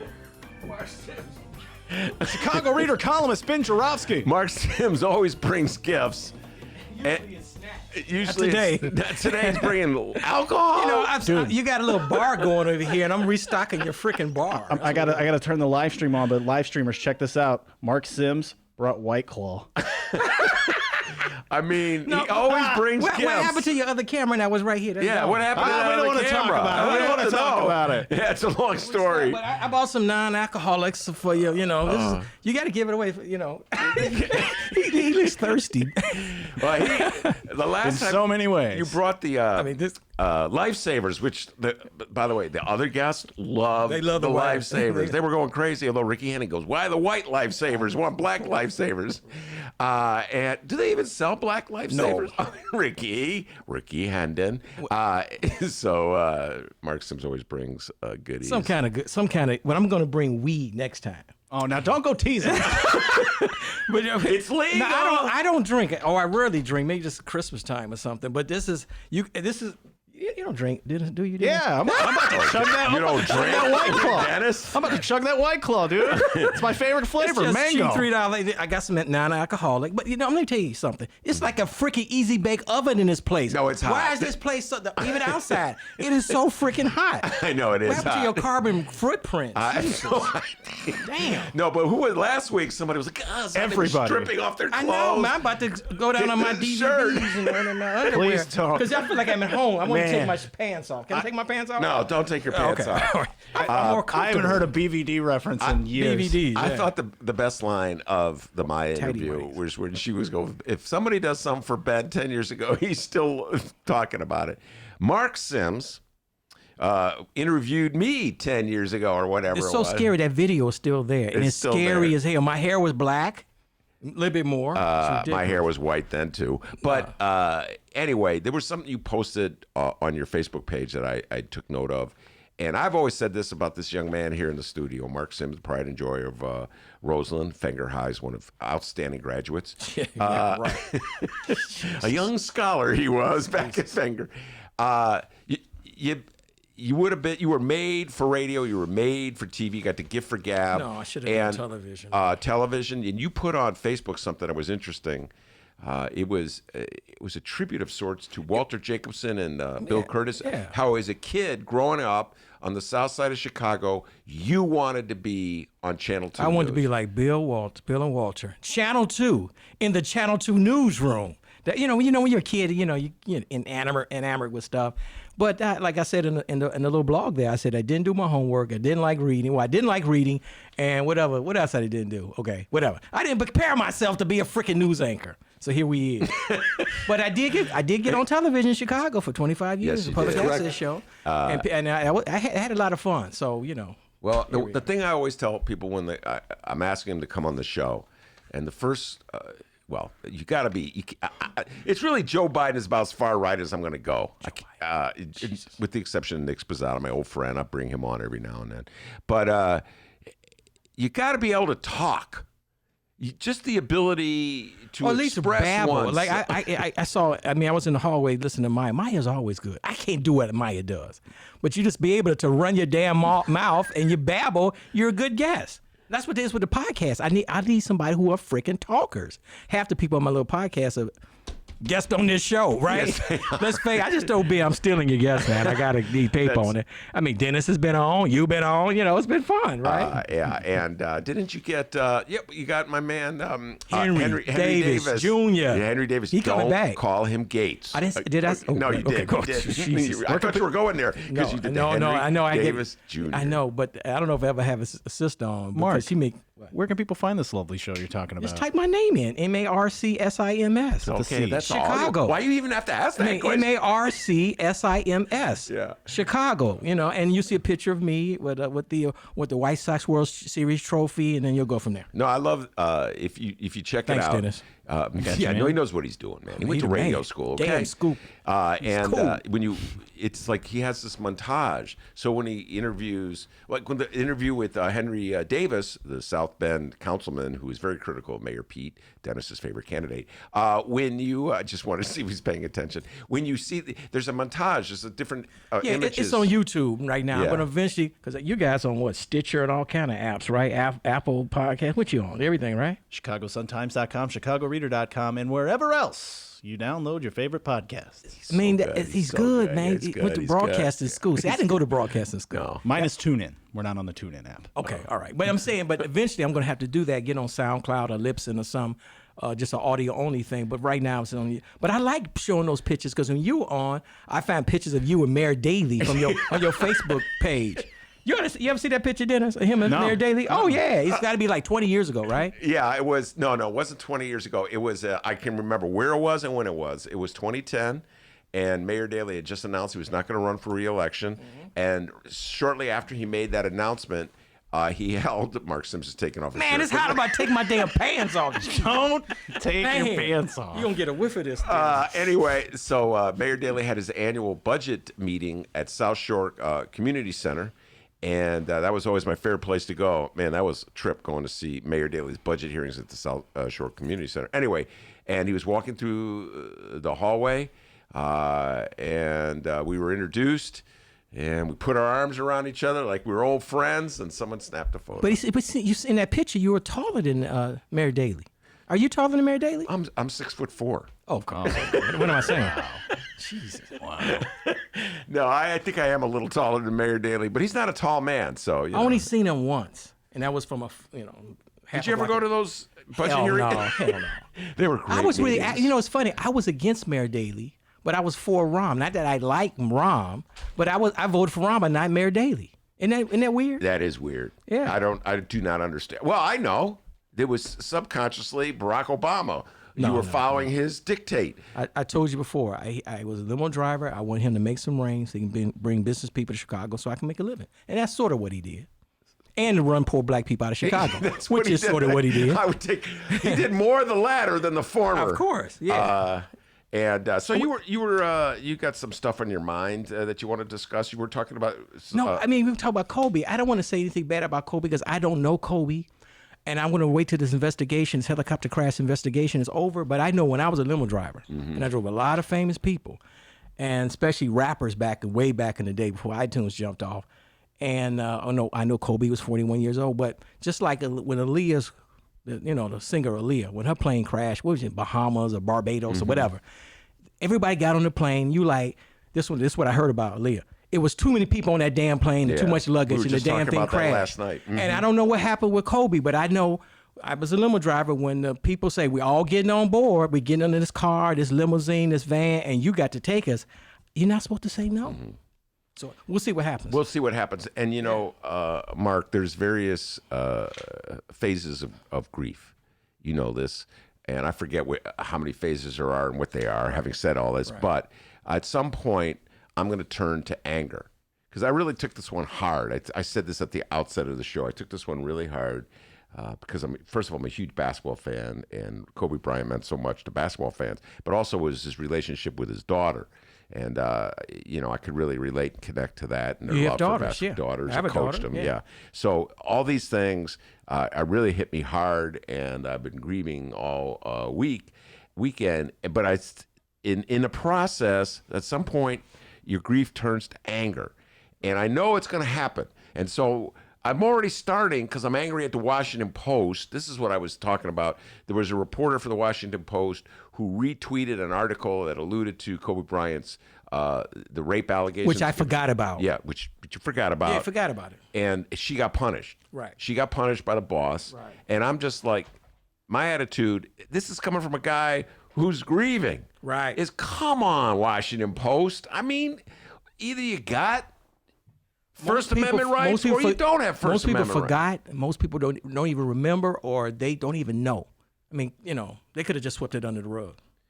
Well, I know she gets some hate. You told me, right? She got tremendous hate. She got some hate. Yeah. She got tremendous hate, which is, of course, ridiculous. But she shouldn't have done it. That's for sure. I'm saying she shouldn't have done it because you think it's too soon. You know, I was just having a conversation with Ben. I forgot I was on the podcast. I'm like, I forgot it's a microphone. I'm like, hey Ben, what's up, man? Kick it back. No, he used to do that back in the old days before I got fired. He'd come on the show, and this guy's a maestro of radio. He would turn off his mic. The only guest who ever knew about the turn off. I used to do radio too. Yeah, and turn it off, then sit back, go, and then turn it on. I used to do radio a few times. So no, but it's a tragedy. Wait, I want to move on. So, keep going. So you're saying that there's a too soon element to it? No, it's just a tragedy. I've had I just turn off the news. I don't want to hear it. It's so damn sad. So I just turn off the news. And hopefully when the investigation, because I was still in the transportation business, and I sort of know how these things go. And hopefully we'll find out what happened. It is still a tragedy. All right. Okay, we'll leave it at that one. Yeah. But I'm going to tell you, I will turn. It'll be anger, and then when the details come out about what went down, I'll be like, "Why'd you get on that helicopter, man?" That's, you know what I mean. It's just, I'm a human being. I'm going to evolve through different reactions. But can I say something about Maya? You were talking about Nicole Hannah-Jones. I didn't have enough sense to go. She is so great. I haven't read the 1619 stuff. I get there eventually. I look at things, Dennis. I don't really read stuff. You know what I'm saying? I'm not a journalist like Ben. You read stuff. See, I will listen to the show because I don't read the freaking news, so I listen to Dennis. That is not true. You know what I'm saying? Yeah. Dennis reads me the news every day. Man. Wow. I'm telling you. I look forward to it. I'm like, damn, I missed that article. Let me look at that. And so Nicole Hannah-Jones is great, and the 1619 Project is great. And it's so sad after about, 150 years after slavery, we're still talking about Negroes and now this thing we going to. I'm on Facebook every day, people. I'm addicted to the damn thing, and this ADOS thing is leaping from Nicole Hannah-Jones, 1619 to ADOS. There's a lot of black folks who like to say that we are the American descendants of slavery. ADOS. There is a lot of black folks who don't like the ADOS, but guess what? There's a lot of black folks who didn't like when we switched from black to African American. There's some older people liked it when we were Negroes. There was probably some older folks that liked it when we was colored. So and I'm saying we have a lot of issues. That's one reason why we have so many issues. And I wrote a book about black folks having issues. Yes, you did. Oh yeah. Well, we have so many. It's me babbling. It's just a book. And because we have so many issues because we're crazy people. Now we're arguing, are we ADOS or are we African American? No, somebody wrote an article and I saw it on Facebook today. Somebody reposted it about, no, I don't even like African American. I want to go back to black. Crazy. Those are all good discussions and arguments, but we are crazy people. All right. By the way, so do you have? Well, it's a podcast. You're allowed to say the A word. You're allowed to. You've heard Monroe Anderson but on Maya this show. didn't curse. I was waiting for Maya to drop. She didn't drop anything. Very proud. I was like, wow, no potty mouth. I was like, wow. I was looking forward to it. But she went off. We're going to talk about Smollett Gate in a little bit with you. Oh my God, she went off on Smollett Gate. Smollett Gate. What's your position? I don't know if I've ever asked you this question. Probably haven't. I forgot. So I'm going to ask you again. Just pretend like I haven't asked you before. Don't be like one of those guests who go, well, Ben, you asked me that the last time I was on the show. So what is your position on British actors playing American roles? Going back to Ados. Yes. Going that's back exactly to Ados. why We're I going asked back the to Ados. question. Okay, I mean, there was a What's the couple. gentleman's name in Get Out? The I always forget his name. Kina Collins. What's his name? I'm getting old. Yeah, I don't know this name. Daniel Kaluuya. He played Get Out. Okay. Yeah, he's a British guy. I don't really have no problem with it. The people who cry about that, make your own damn movies, okay? I mean, it's like Tyler Perry has a whole studio. He making his own movies. Yes, he gets criticized, but you make your own damn movies. You don't make the movies like, you heard an old joke, I'm telling the joke wrong, but it's like when Tarzan was beating up the lion, right? Mm-hmm. And Tarzan beat up the lion. Yeah. And the lion said, when I make my movie, things will be different. Right?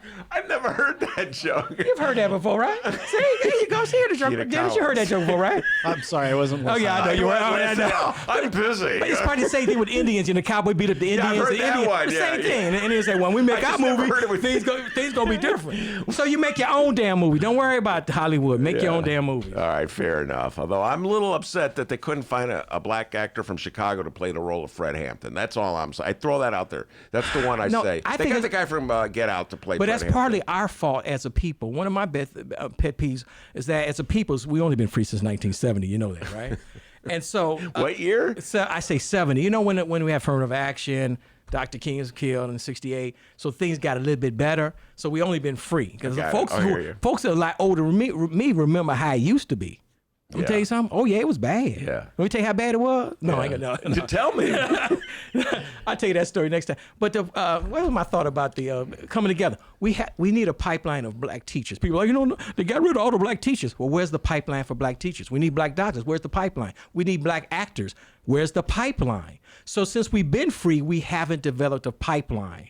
The pipeline for having a whole bunch of black teachers, black doctors, streets and sand, whatever. We ain't got no jobs. The Mexicans taking yeah, there you go. The Mexicans taking all the jobs. We're not building that. They're taking our jobs. No, we're not building that pipeline. All right, I will say this about what you just said.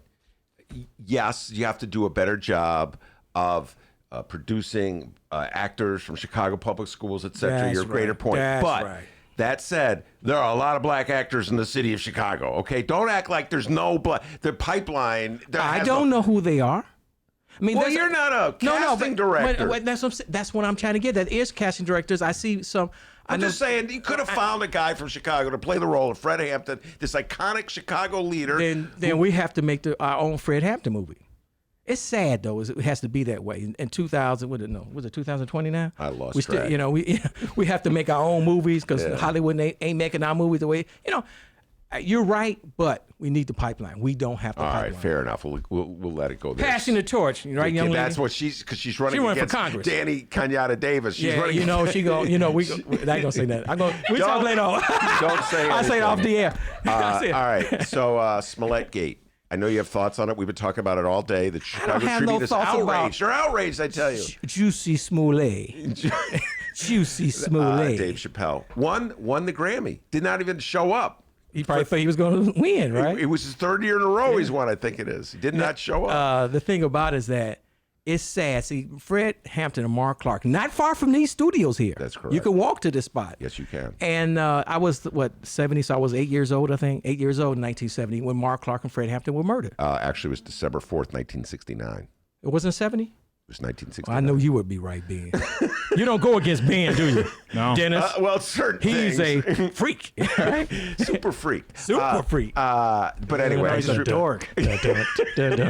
Super dork. I just remembered 1969. Okay, so that means I was 7 years old, okay? You were a young man. Yeah. But you heard about the Black Panthers, and they were, and you know, and I when I used to work on the West Side, and I never took the opportunity to go to the spots. Of course, the house is gone. There's something else there. No, I think the house is still no, there. It's another house. The You're original, right. the original You're house right. is You're torn right. down, which is just like I heard Dr. King, the house Dr. King used to live in on 16th Street was torn down. Yeah. Some people think it's still Hamlin. there. Nope. But the point is, those are iconic places that still should be here, but they're gone. But a lot when I tell that story to younger people, they like Fred who, Marc who. It's really, really sad. And Ed Hanrahan, now you're the historian, was the state's attorney at the time. He was part of the assassination, and this city, well, I don't know what the vote totals were, they kicked him out. Yes, they did. That was a real reason to get rid of a state's attorney, because the state's attorney was part of a political assassination. Now, I'm sorry getting emotional here, but the point is that Jussie Smollett, come on. I mean, Juicy Smollett. Juicy Smollett, come on. That whatever you think about Kim Fox, she didn't explain it right. We know it was all she took a phone call, you know, blah, blah, blah, blah, blah. But it's not a reason to get rid of her. Maya did it. Put it best. When we talk about Juicy Smollett and what went down, I'm just stealing your line. When we talk about what went down, the worst thing is Dave's line. I know we're all stole from Dave Chappelle. When the great French actor Juicy Smollett, but the reality is it was the phone call. And that was the worst part about it, in my humble opinion.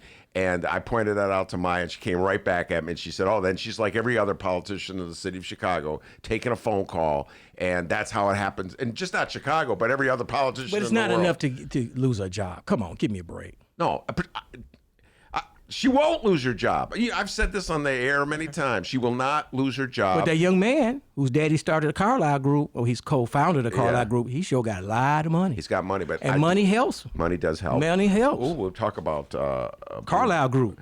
Mike That's right. Bloomberg. That's something I'm going to ask you about. But money does help, but also black people in Cook County and Chicago still have the right to vote. And there are a significant number of the electorate, and this issue is not does not have any roots in the black community at all. Don't care. They don't exactly. Don't give a damn. Yet you're not going to win the Democratic primary without black votes. You agree with me on The that young point? man, I mean, he could win, but the young man, what's his name? Who's running? Conway. Or as Dennis calls him, he doesn't Bill remind me LeBron. of he doesn't remind me of like a Mayor Pete. When you see the young man, you like privilege. So that's a total turnoff, right? And if you got privilege and I have privilege, I understand, I feel your pain. Then okay, we give you a play. But he exudes privilege. Look, if the young man with privilege had shown up on the scene back 10 years or so ago and ran against the incumbent state's attorney on the issue of the dropping the case on Daley's nephew who murdered a guy with a punch. Man, you love that case. Well, because it was a murder. Really does Somebody died. Somebody died. Yeah. You know, Unlike just Juicy using, Smollett. Yeah, unlike Juicy Smollett. Nobody died. And not only that, but you really want to expose the interconnection between politics and criminal justice. What more example do you need? Took the Sun-Times 10 years of investigation and writing before anything happened on that, Mark Sim. So if that young man had showed up back then with daddy's money to run a campaign against, I don't even know who the state's attorney was. Is it Anita Alvarez? back Alvarez, then? right? No, it was. Who I was think it might have been. I'm looking at Kina Collins. Who was the state? Yeah, the state's attorney. It may have been Anita Alvarez. The point is, if he showed up then, I would have welcomed it. Now he's showing up over Juicy Smollett Gate. I'm sorry, it doesn't resonate for me. And I realize the Chicago Tribune will probably kick me out of their building if I show up. They're so outraged over this story. And like Maya said, and that's the kind of stuff Nicole Hannah-Jones talked about. I know it's 220, what is that, 2020, whatever it is now. And we still have these racial issues. And I was watching Nicole Hannah-Jones last night on Channel 11, Chicago Tonight. And the lady, what's her name, Brannis Freeman? She was the host of Interviewer, who is, by the way, she's married to a white guy, which is cool. But Brannis and Nicole Hannah-Jones, I think her mother is white. Mm-hmm. But so you see this dynamic. How do you know all this? No, I read a little bit. But the point is that selective reading. Yeah, so very selective, very selective. I look at pictures a lot. Yeah, we love these that'll do pictures. it, okay. So the thing about it, so it's a dynamic. She said, she basically said, Brannis Freeman, Chicago Tonight, will these race relations ever get any better? Are you hopeful? Uh-huh. And Nicole Hannah-Jones said, no, I'm not hopeful. Wow. Because although her mother's white and Brannis Freeman's husband is white, I mean, now Brannis Freeman's like, damn, it's like a little punch she took. Because you say, any ever gonna get better? And most people say, not Lifetime. Aren't you hopeful? Hell no, it's not gonna happen because I live in Chicago all my life. Yeah, it's a true. lot better. Chicago is It's a lot better than what it was. But well, then you should be hopeful. If you just got finished saying it's better than what it was. No, but you're talking about another 200 years or before something. it gets to be where it should be. Yeah, at least. And it's going to have to take a lot of demographic shifts. And that's what's so important about Bernie. I'm shocked Bernie has a shot at winning this nomination. Don't hate on Bernie. And I don't hate on Bernie, but I'm shocked he's back. The heart attack actually helped him, really. The thing about it is that whether Bernie wins, Elizabeth wins, the rest of them know.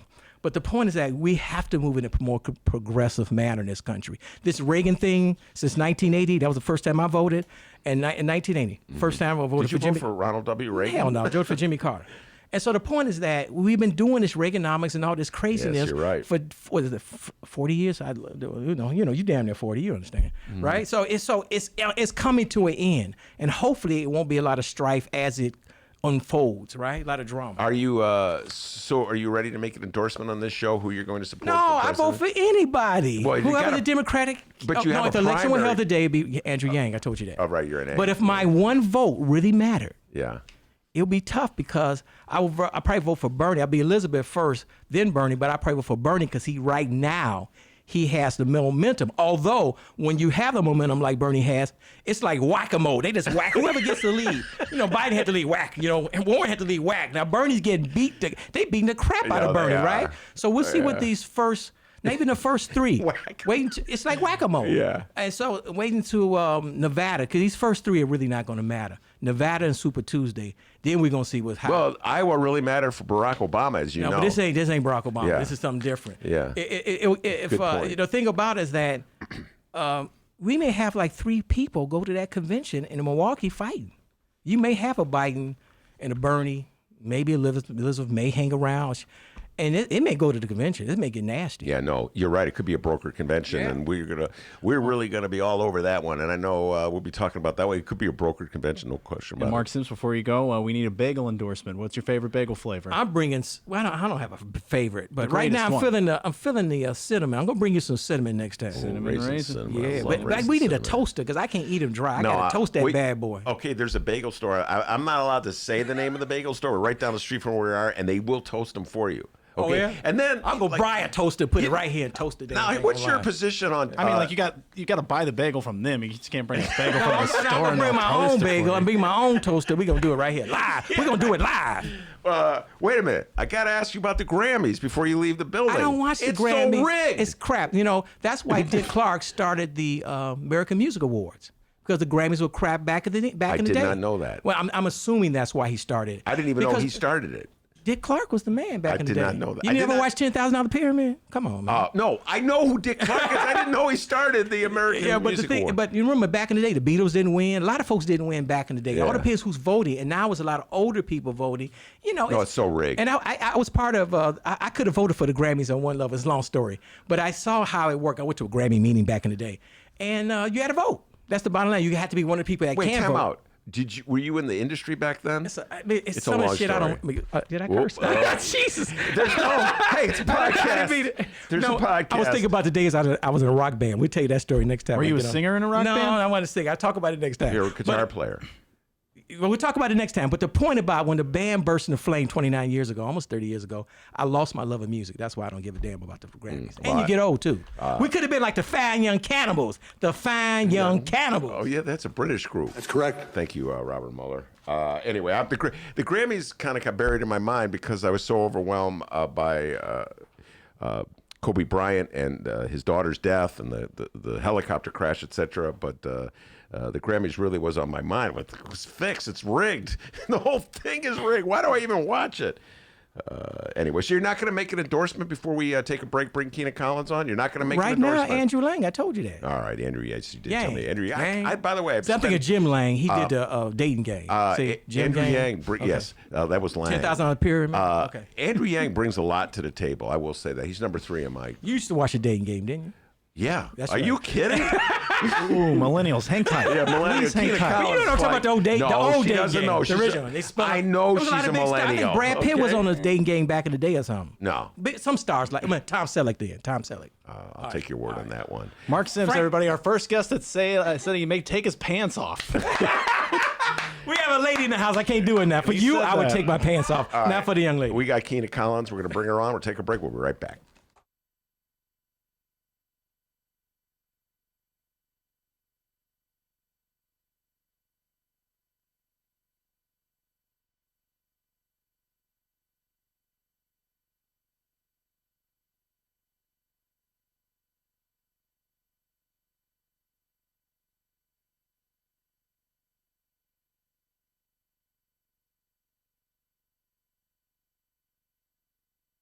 Thank you. First of all, again, I think when we look at this case, three things stand out. One, whether or not a phone call helped make the investigation. Secondly, the recusal aspect is troubling, I think, for everybody, and what was said here. And third, when we look at it, Jesse Smollett was treated differently. No, everybody can admit that.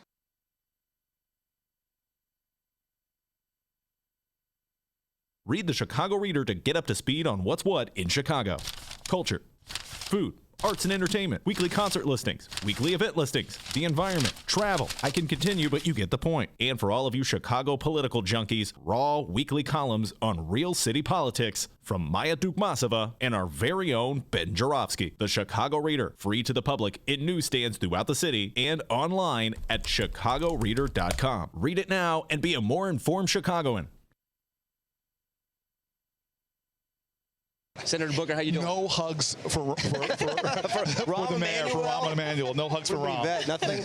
Matt Dowd, no love either. It's okay, Matt. You should have gotten a hug. That was an oversight. Just take a handshake. Senator Booker, I'm okay without a hug. You got a hug? Yeah, that's fine by me. Give him that mayoral solidarity. You were the one that said it, so that's fine. Oh, okay.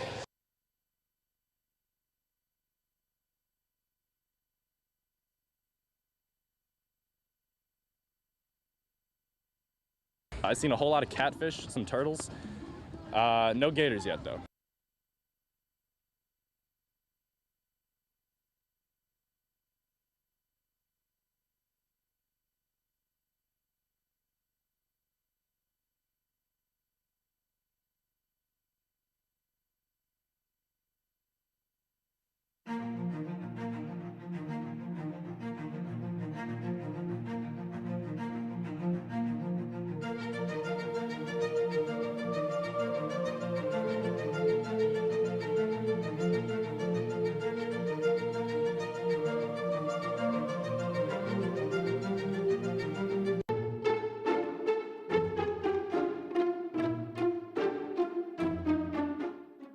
Hey, what's going on, everybody? Commercial break's over. Welcome back to the Ben Joravsky Show, live from the Chicago Sun-Times. Kina Collins is in the studio. Kina Collins, K-I-N-A Collins. She's running for Congress in the 7th Congressional against an incumbent named Danny K. Davis. You may have heard that name.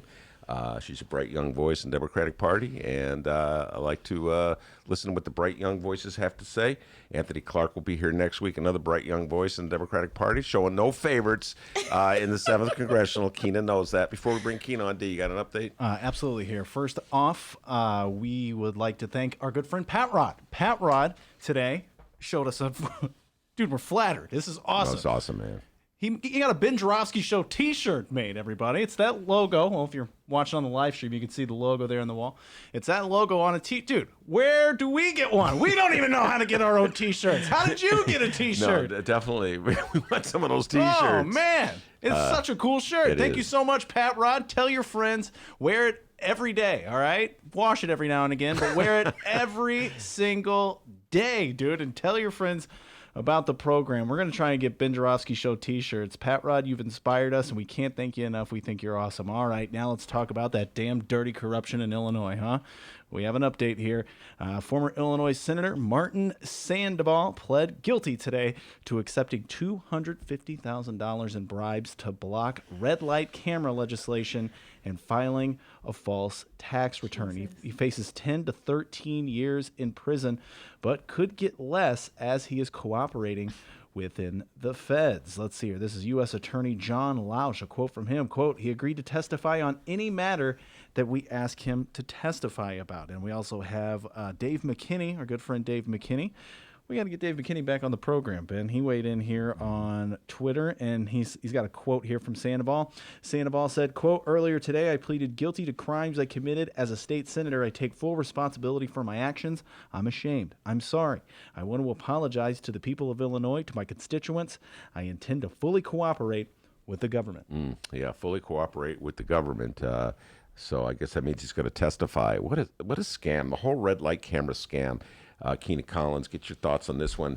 This just undermines the integrity of any claim that elected officials make when it comes to fines or fees or regulating the roadways. I saw a letter to the editor of Chicago Sun-Times on this very subject. Follow me in this one. So they said they put the red light cameras out there to regulate traffic flow and to prevent traffic accidents. And then it turns out that the whole thing is undermined by inside wheeling and dealing, putting up cameras in spots where they don't necessarily have to go payoffs between the towns and the company. And really, you realize that it's not so much about regulating the flow of traffic and protecting the lives of pedestrians and motorists so much as bringing in do-re-mi for the local municipalities with the most regressive form of tax, a fine and a fee that applies to everybody the same way. Yeah. So that's why any elected official or candidate should be against regressive taxes, right? We should be for the progressive tax, and the fair tax will be on the ballot in this upcoming primary, and that's why it's important for people to pay attention to that. But most namely in the district that I'm running in, Illinois 7th Congressional District, it's a broad swath of the west sides and south sides of the city of Chicago, and there was also an explosive investigative journalistic piece that came out about how Black and brown folks are specifically targeted for ticketing and fines and through the red lights. I worked closely with Marc Wallace from WVON, and Marc Wallace did a whole thing where he was gathering people to do a class action lawsuit. And I think, that's a way to push back, but that's why everybody should be against regressive taxes, because it's not benefiting us, especially not the working class here in the city of Chicago. All right. So you introduced your campaign. Why don't you tell folks who you are and where you're running, where the 7th Congressional District is? Yeah, so my name is Kina Collins. I'm a native of the Austin community on the west side of Chicago. I'm born and raised in Austin. I've been telling people on the campaign trail when we win in 2020, I'm going to stay in Austin, because I think those who are closest to the pain should be closest to the power. And really, my campaign is about pushing forth the equity and working class agenda. I come from a pro-union household. As you know, I'm a CPS alumni K through 12, and I'm really the only candidate who's coming from this marginalized community and this marginalized background, and it's resonating with voters. Our district is a microcosm of America. It represents the wealthiest of the wealthy and the poorest of the poor, and this not just in the state of Illinois, but across the country. And so this run is about a return of representative democracy. We need to hold the Democratic Party accountable for elevating new leadership, and it starts in these local primaries. All right, full disclosure, I have to say this whenever Kina comes on. She went to high school with my oldest daughter. Hey, Hannah. And what Maya says is true. I have a lot of loyalties based on old relationships. But correct. Anthony Clark will be on the show next week. We'll talk about that as well. All right, Kina, I mentioned this. You haven't mentioned this yet. The incumbent congressman from the 7th Congressional is Danny K. Davis. He's a legend in Chicago politics. He first was elected alderman in 1979. He's been around. I wasn't even thought of. Yeah, I was around and I was As old. my elders would say. So are you being disrespectful to your elders, think of it that way, by running against Danny K. Davis? Go. Danny Davis did exactly what I did 30 years ago. He challenged an incumbent, a entrenched incumbent, George Collins, who sat in the seat. And then he challenged George Collins' wife, who got the appointment, Cardis Collins, and became the first African-American woman to hold the seat in the district. And it's because he believed that it was time for change, and he wanted to be the one to implement and streamline that change. And it happened for Illinois 7, and it was a good deal. But in the last 10 years, we've seen a stagnancy in the district. And like I said, I think that when elected officials get in these seats, they can become complacent and they forget the realities of the folks who are living paycheck to paycheck. In a district that's 85% Democrat, overwhelmingly working class, and 70% people of color, we need a working class champion. Now, how would you distinguish yourself from Danny Davis on particular issues? Yeah, so the biggest difference between me and Congressman Davis is that I'm not taking any corporate PAC money. So the impetus for my run was me organizing around a single payer Medicare for all system, 20,000 doctors and medical students across the country. And when we did the power rankings at the job that I was at, we found that Congressman Davis has taken hundreds of thousands of dollars of pharmaceutical and private insurance money. This is particularly unique to Illinois 7 because we hold the largest life expectancy gap in the country. So if you live in Streeterville, the downtown area, you live to the average age of 90. If you travel a 9-mile radius to the south side in Inglewood, which is also in the district, that life expectancy drops to 60. So it's a 30-year gap just based off of the zip code that you live in. And I know we do a lot of talk about progressives in the Democratic Party, but for me, are we a part of the same political tribe if you're taking corporate PAC money? I think that we need to start electing people who will be beholden to the voters and the constituents, and that's our campaign. Do you think that my generation, and it is a generational, Danny Davis is a little older than me, but we're essentially the same generation. Do you think my generation has dropped the ball on issues like national health care, that we've basically sold out the people to corporate interests? I wouldn't say that because there's a lot of people in the fight who are a part of your generation and have been fighting for this for a really long time. Dr. Quentin Young, who was the activist and physician who started PNHP, where I got my school of political thought on single payer, he was not in my generation, right? So folks have been there. They've been doing this. It's just that I don't think that the Democratic Party is going into the direction that the party is, and that's working class. Democrats like Congressman Davis and Nancy Pelosi, et cetera, great that you've done the work, but they believe that the swing voter in the Democratic Party is Republican to Democrat. It's not. It's the non-voter to the voter. And those are the people who we need to be breaking through so that we don't have to water down our progressive ideals to get these agendas passed. Well, let's talk about that.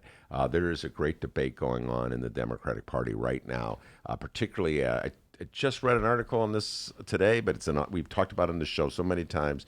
Bernie Sanders has moved ahead in Iowa in the polls, in New Hampshire in the polls. He's neck and neck with Joe Biden in the national polls. You're starting to see the more mainstream elements of the Democratic Party, the Hillary Clinton faction, if you will, turning on Bernie and saying, among other things, there's a long list of things they say about him, but the top of the list, he's too liberal, radical, lefty, whatever for America. He can never get elected. What is your response to that? I think that what's radical is that 45 million Americans are crushed in student loan debt. And Bernie is talking about eliminating student loan debt. What I think is radical is that, we have a lead problem in water across the country. What I think is radical is that people can't pay for their prescription drugs, their rent, and their food every month. And so his ideas are a lot more mainstream than folks want to admit to. And what we have to understand is that we can't always go by the polls. And we learned that in 2016 and we learned that in 2018 when a ton of incumbents lost their seats to all these insurgents who had come out. Here's the reality. You have the political apparatus in the bubble, and then you have everyday people in the streets and on the ground who turn out to vote. And they're not in that political bubble of talking points. They want to know who's going to keep food on their table and who's going to keep the lights on. And I know that because I wrote my first piece of civil rights legislation in 2017. Bruce Rauner was still the governor, and we had transgender protection in there and the expansion of reproductive health care. And the Republicans and the Illinois GOP told me this will never get passed. And then the people lobbied and we won and we got it passed into law. And so when we're on the doors in Illinois 7th congressional district and we're talking to people, they need relief. They want relief to what's happening. People are really living paycheck to paycheck and they want to know who's coming in to be on their side of the fight. Do you get the response from older voters that say you're asking for too much, you'll never get this? That's such a Chicago mentality. Because Kina, when I look at the representatives in Chicago, the Congress men and women, none of them are on the front lines of real progressive issues. None of them are like AOC, and none of them are like Bernie. Or Elizabeth Warren, for that matter. None of them are on the front lines pushing for like a national health care, even if it means going against the grain and upsetting the party leaders and the major donors. None of them are there. So do you is it a particular Chicago mentality that says you're pushing too hard, you're going too far, you got to settle for what you can get? If you push too hard, you'll alienate people. Are you encountering that when you go out and talk to voters? I'm hearing that from elected officials, but not from the people. And our district, the Illinois 7th Congressional District, is the deepest, darkest, bluest district in all of Illinois. It's a D plus 38, which means we vote 38 points above the Republicans. We're the 5th most Democratic district in the country. So what we're hearing from our base and from people on the ground is there will be no political backlash for us being bold and audacious and serving as the national model on how to push forth progressive agendas. And by the way, you shouldn't be taking corporate money because you don't have to. This is a safe Democratic seat. So why are we doing the same or protecting the status quo becomes the question. So what we see is just people want to elevate new leadership, and they want the torch to be passed. All right, let me give you a very concrete local example of the difference between AOC and Chicago's Congress people, and then tell me how you would stand on this. It has to do with an issue that I was passionate about. That was the Amazon deal, where Mayor Rahm and Governor Rauner were offering over $2 billion. We don't know how much because they kept it a secret to Amazon to come here to the city of Chicago, located second headquarters. New York City was also ponying up billions of dollars to offer them to build de Blasio. 2 Democrats and Andrew Cuomo. When Amazon chose New York, AOC said, "We don't want them if we're going to have to spend them." I almost fell out of my chair. An elected official, I should have said it. One thing led to another, and the deal fell apart, and Amazon pulled out. Nobody in Chicago, no elected official in Chicago that I can think of, and correct me if I'm wrong, if there was one even itsy-bitsy alderman who said it, stood up and said, "But AOC, we don't want you here if it's going to cost us over $2 billion. Would you have had the guts to do what AOC did, Kina, and stand up to a handout like that for Amazon? Absolutely. I support universal community benefits agreements, right? And this is something that we have a big problem in my district because it's broad swaths of the west sides and south sides. So Illinois 7, like I said, with all this diversity, we're the tech hub. Facebook has set up shop in our district. Google has set up shop in our district. Microsoft has set up shop in our district. And yet when we look at the low income census tracts of opportunity zones on, Madison Boulevard, we're not seeing an investment in real estate and small businesses for the people who can benefit from them. So, because I live in the Austin community and I'm seeing the displacement happen, and I'm also seeing the lack of employment, that's going to be one of the top priorities once I get elected. All right, very good. Kina Collins is my guest. We're going to take a break, and when we come back, I'm going to ask her about whether the young progressives are dividing up their vote with Kina Collins and Anthony Clark. We'll be right back with Kina Collins. Did you know that 40% of the people in Illinois opt to be cremated? Well, it's true. And Chicagoland Cremation Options honors their wishes by providing cremation services directly to the general public. Chicagoland Cremation Options provides an affordable, ethical, and easy cremation arrangement, whether in person or online. Save thousands and streamline the process by going directly to Chicagoland Cremation Options. It's a family-owned business operated by my good friend, Douglas Klein. Here's how you reach them: ChicagolandCremationOptions.com. One more time, ChicagolandCremationOptions.com.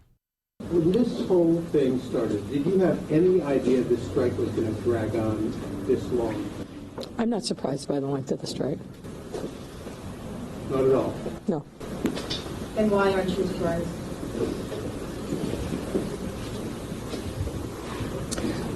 There's a lot of work that we could have done sooner, but we didn't start to do really until after the strike was over.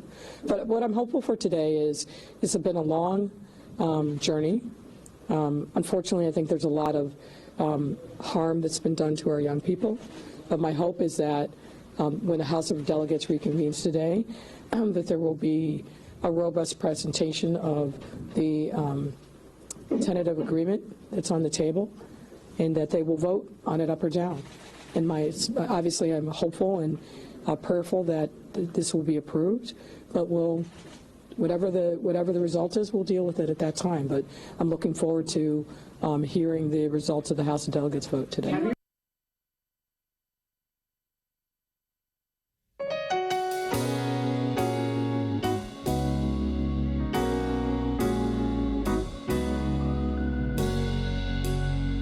Welcome back to the Ben Joravsky Show. Mr. Joravsky, take us home. I love when you play the music at the end of the show. Love when you play the music at the end of the show. Love that part of the show. Love that music. You know, but it also means at the end of the show. Hey, you like that music I'm playing? Yeah, the show? love it when you play the music at the end of the show. But Kina Collins is still in the studio, so it's not done yet. And I've asked Marc Sims to come in and ask a few Marc Sims questions. No. You had a question first. I had a question Yeah, first. No, you could do it. What's that? Anthony Davis and this Not young Anthony lady. Davis. What's her Anthony name? Davis, a basketball player Oh, for Jesus. the Los Angeles Getting Lakers. old, man. I I'm got 60 in basketball 3 on my years. mind. Jesus. Anyway, you're still a young man, as the song says. D, you got an update for me? First off, we just want to remind everybody to follow us at Benny J Show, BENNY, the letter J Show, on both Facebook and Twitter. The Ben Joravsky Show on Instagram. Ben, how's that Instagram account Booming. going? It's unbelievable. I'd like my Instagram, as everybody knows, is owned by Facebook. I got an email from Mark Zuckerberg the other day Oh, saying, what'd he say? too much action. You're like, oh my God, our computers are breaking down. Zuckerberg talks like that, huh? Whoa. Oh my God, Ben. It's from the Valley. Anyway, yeah, so I got to work on that Instagram account. At Benny J Show, BENNY, the letter J Show. The Ben Joravsky Show, JORAV as in Victory SKY, is where you can find us on Instagram. The Benny J Show at gmail.com. If you ever want to send us an email, we don't give out the email address enough. Does anybody read the emails? Me! Oh, okay. I gave away a Come state on, secret. dude. BENNY, the letter J Show at gmail.com. Question, complaint. I'm sure you got a million with this host we got. Question, complaint, concern, whatever's on your mind. Weigh in. Benny J Show at gmail.com. Ben, do you want to get to know Cook County State's Attorney candidate Bill the Bro Conway? Yeah, sure. Me too. We were playing this earlier. The Chicago Tribune had their editorial board meeting with our Cook County State's Attorney candidates. Boy, did they like talking about this Jussie Smollett thing. This went on for about 25 minutes. About 45 minutes in, we got to other topics, all right? And for instance, Bill Conway, who I've called a bro several times on this program. Well, he got to weigh in. He told us a little bit about him, his campaign, where he comes from. Let's get to know the bro, shall we? Shout out to Chicago Tribune for the audio. Bonds out the next day for $1,000. That's not right. And therefore, you're going to have a lot. You need to be able to get after this on the demand side and the supply side, because you're not going to have people cooperating if they're able to bond out of jail the next day. I was going to ask you a question, although not about the feds. Great. My question is, I hit up Miss Fox with my mystery of the 18 days. You're a little bit of a mystery to me too. Oh, well, allow me to be. Okay, you're. It seems that to the other snow shovelers on my block, your campaign funding gets as much, if not more, discussion than your candidacy. If you came to our door, if we gave you a minute, said, "Yeah, I'm really busy, but why do you want to be state's attorney, and why should we vote for you?" Well, let me tell you a little bit about my background first off. So I was in the state's attorney's office from 2006 to 2012, and then I was in the military, deployed to Qatar and Afghanistan after that. And when I think back on my time at the state's attorney's office, I think about how we have to really keep victims front and center. And I had a case very early on in my time involving a kid had been pushed to the ground and beat up, and people had taken all his money. And you know, I remember I was working at in the courtroom on the west side at Grandin Central, and the mother with the scared little boy comes up to me and she goes, "Look, I know you got about 100 cases today, and you know you probably do whatever you can." And I said, "You know what? Part of the reason I do this job, ma'am, is because I was mugged as a kid. It was fine. It happens to a lot of people, but that's part of the reason I do this job. And I don't know if the judge will care. I don't know if we have a jury, if the jury will care, but I'll tell you what, I care what happened to your son." And that's why. All right, So there you go. A little bit about Bill Conway there, the candidate there. Bill Conway, yeah. He didn't talk about the fact that his father is from the Carlisle group. Oh, they got into that a little later on. Go check that out, Chicago Tribune. And Kina, you're gonna get in the hot seat a little bit. We're gonna find out what you think the best bagel flavor is. We're trying to figure this out because we had one weigh in here. Who was it that weighed? Oh, Daniel weighed in, said he's super late, but the best bagel ever is obviously blueberry bagel with strawberry cream cheese. Okay. Boy, living the rich life there, pal. I've had that bagel and that combination before. Before I get to the generational question, whether your generation is dividing the vote, got to ask you. Heard Conway talking. We've been talking about Smollett-gate. We talk about Kim Foxx. What's your general attitude on the piling on at Kim Foxx over the Jussie Smollett case? I I think this is very disappointing. And I think that we better be very smart in Cook County about who we get ready to vote for. Kim has shown a progressive track record. She has shown that she has gotten recidivism down and done right by people. And so if we want somebody whose father is funding their campaign to come in and say that they're this independent progressive, we better think twice about what that means. Some of the stuff that I've heard from him has been a little bit problematic, like tough on crime kind of language, and also just like an over exertion of trying to be in the Black community to prove that he's down and, you know, he'll be for us. It's like, what were you doing before we needed your vote? What were you doing before we needed your vote? And I don't want to see the pictures and the photo ops of you with little Black children now. I want to see what you were doing before. So, you know, and that's just full disclosure. I'm supporting Kim Foxx. Everybody else should be supporting Kim Foxx. All right. That is Kina Collins' position on Kim Foxx and Bill Conway. Now, let's get your position on this question. Anthony Clark is also running against you, Oak Park River Forest teacher, an activist, ran last time, has been on the show several times, be on the show next week. The concern from a lot of people of your generation and of your progressive viewpoint, Kina, is that you and Anthony are going to split up the vote and just lead to Danny K. Davis's victory in the primary. Your response to that? Yeah, I think it comes down to who has the best field game. To be honest, the only person who has a 22-year track record in a base is Congressman Davis. So I have not seen Anthony as a competition. We've been focused on my campaign, focusing on why people should eliminate a 22-year incumbent who sits on the Ways and Means Committee and elect someone else. Here's the difference. I've legislated, I've written policy, I've passed it into law, civil rights legislation, and I did it under a contentious Springfield. This was not the trifecta that we have now. This was Bruce Rauner. I took on the Illinois Republicans. I took on a billionaire Republican governor, and I won, and I didn't have to water down my progressive ideals in order to do that. I'll also say that we now are the campaign with the most in-district elected support next to Congressman Davis.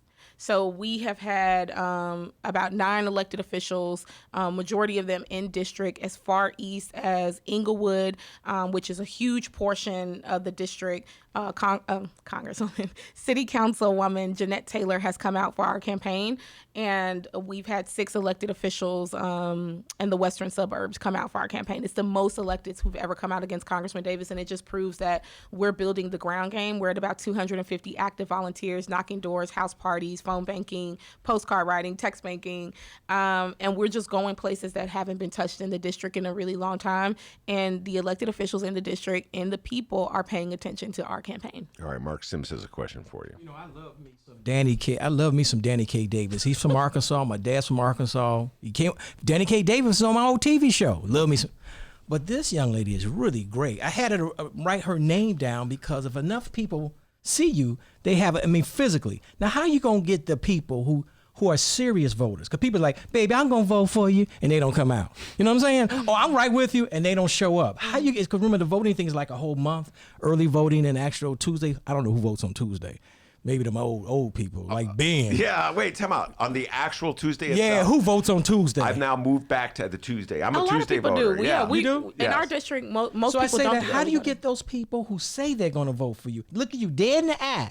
How you going to get them out to vote physically? Yeah, so I think that what we have done is been able to come into some of the more higher voter turnout areas and garner that support from the gatekeepers, to be quite honest about it.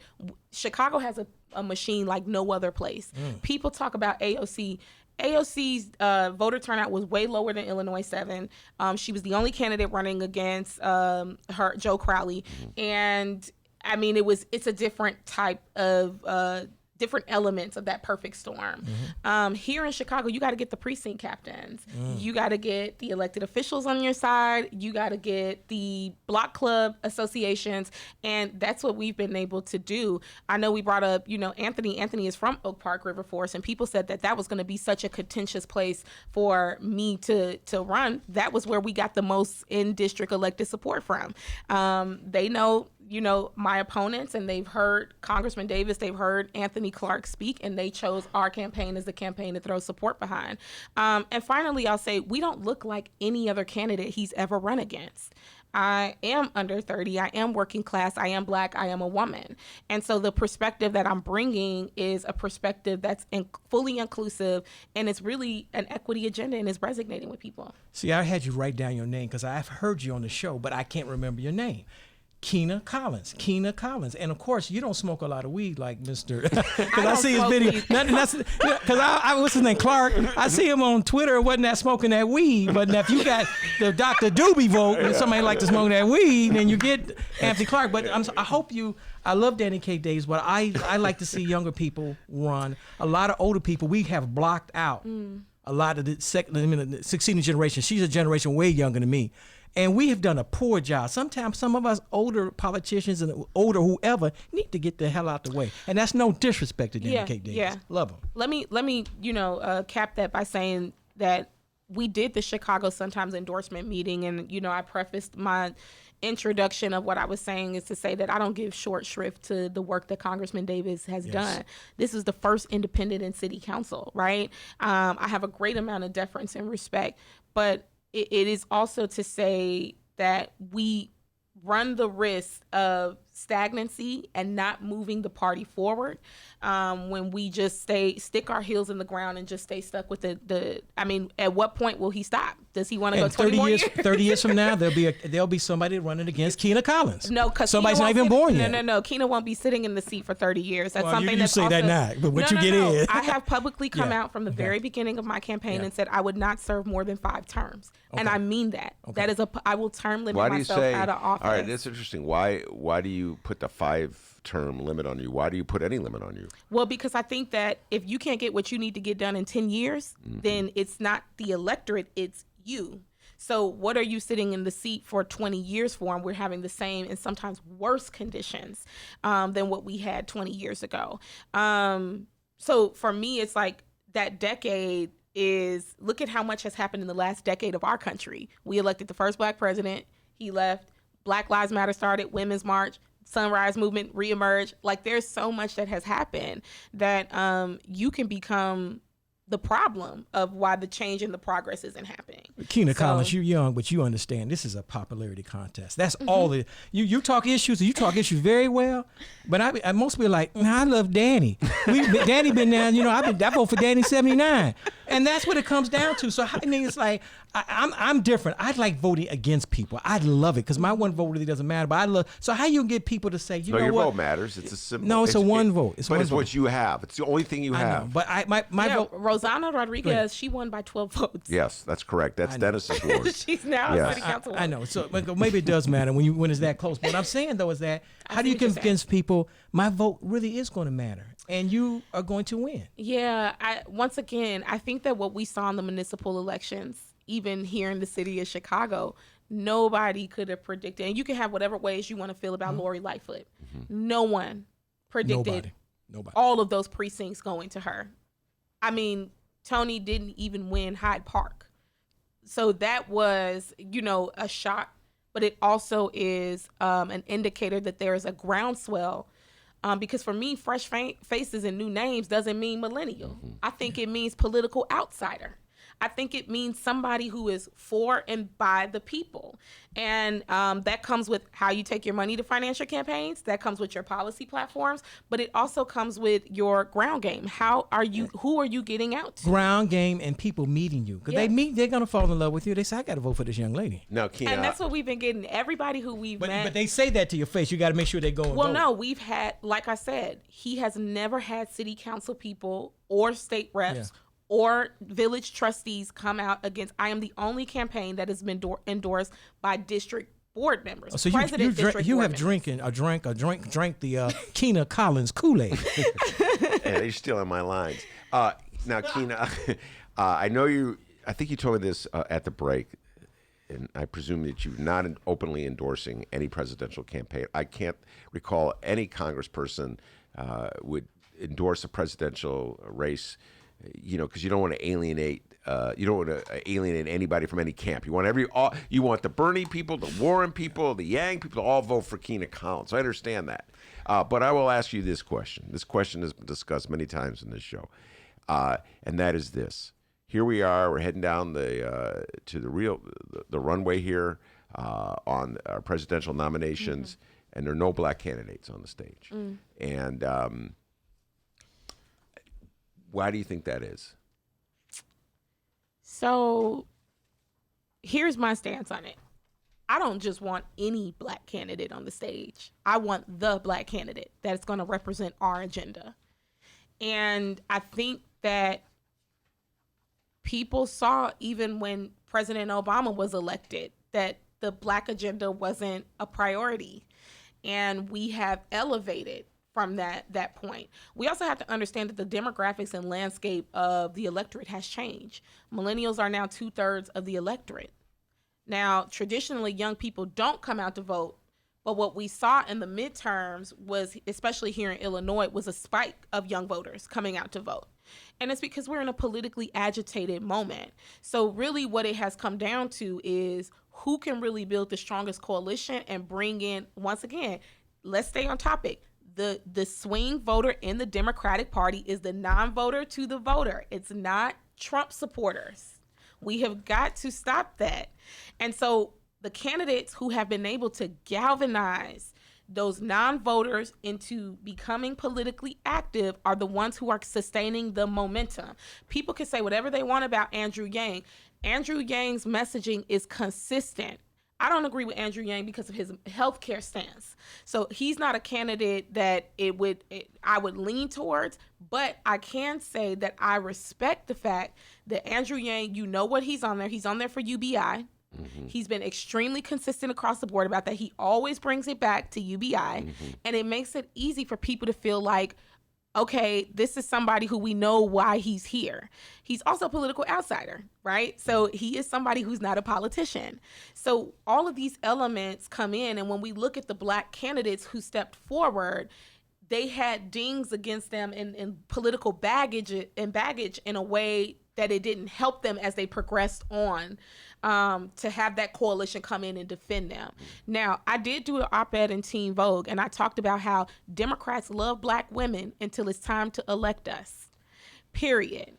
We are the strongest voting bloc in the Democratic Party, but what I have experienced and what many black women have experienced, when we try to elevate to leadership, the Democratic Party is like, oh, we can't do that. So the funniest quote in that entire op-ed was that Teen Vogue reached out to the DNC and they said, hey, this insurgent candidate is shooting shots at y'all. She's saying that you're not helping black women get elected. What's your response?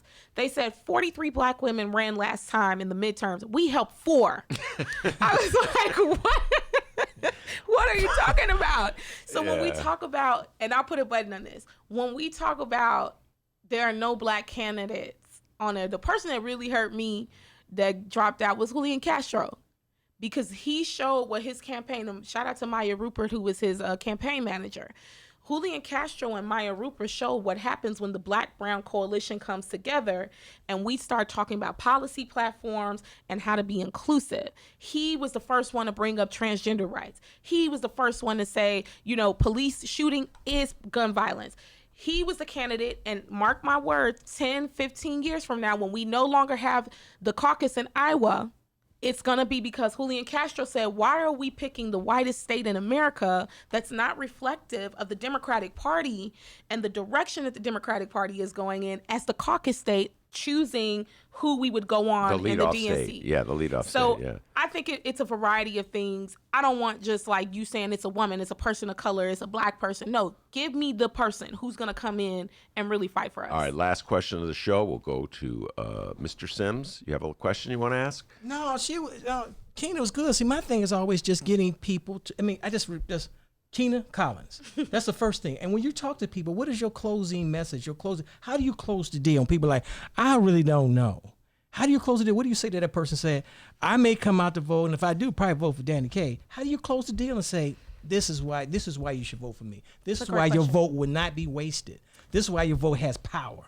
Yeah, I tell them that for 20 years, we've working class families, the interest has been sold off to luxury real estate developers, big banks, and for-profit healthcare corporations. And for 20 years, our cost of living has risen, healthcare has become more expensive, and our wages have remained the same. We deserve somebody who's going to go in, be a voice, a partner, and a vote. Organize on the front lines of the congressional district and in those congressional chambers. And I would tell you, I'm cynical. I would say, you know what? They ain't got nothing to do with me. How is Kina Collins being a congressperson going to help me personally? What do I get out of it? Well, what neighborhood do you live in? Let's say I live in Austin, okay? Austin, remember, like I said, I predict that half the black folks, if not more than half, will be gone off the west side in about 10 years, if not definitely 20, gone. You're going to see a gentrification in Austin where you live. That is going to happen. And so my thing is that, okay, you become congressperson. What is it in for me? What do I get out of it? Yeah, I think it's just about elevating those voices. Like I said, I'm committed to staying in the Austin community. Okay, you ain't going nowhere. I'm not going anywhere. Okay. I'm staying in my community that I was born and I was raised in. And that is going to inform and influence the decisions of how I move policies, but also how I lead. We don't just need a vote anymore. Okay. We need somebody to come in and lead this coalition. All right, that is Kina Collins talking. That is Marc Sims asking the questions. And Kina, thank you so much for stopping in. You want to get what do you always ask, Dee? Where can we reach you? How do you phrase Where can it? people find or follow you, Kina? There we go. Kina for Congress on social media. Is that the number 4 or FOR? Right, that's the number 4. And then you could just find me, Kina, the word for Congress on Facebook. How do you spell Kina? Kina. And you could also go to my website, kinaforcongress.com. Where all our policy information and everything is at. And I didn't get asked a bagel question. Oh, don't worry. I was your gonna job, Here we Dennis. go. No, I was going to interrupt Ben. Ben usually forgets. Asiago and cream cheese. Oh, she's an Asiago. I'm fancy. Okay. Yes, you are. From Austin. Bougie From Austin. Bougie. So according to Kina Collins, Asiago and cream cheese. That's cream a Roseland cheese. man speaking there. Pride and Joy at Roseland on the far southeast side. All right, thank you very much, Kina Collins, Marc Sims. Always a blast having you in the studio. Maya here earlier. And, of course, the man, the myth. Well, I hope Anthony Clark handles that bagel question as good as you did. The legend.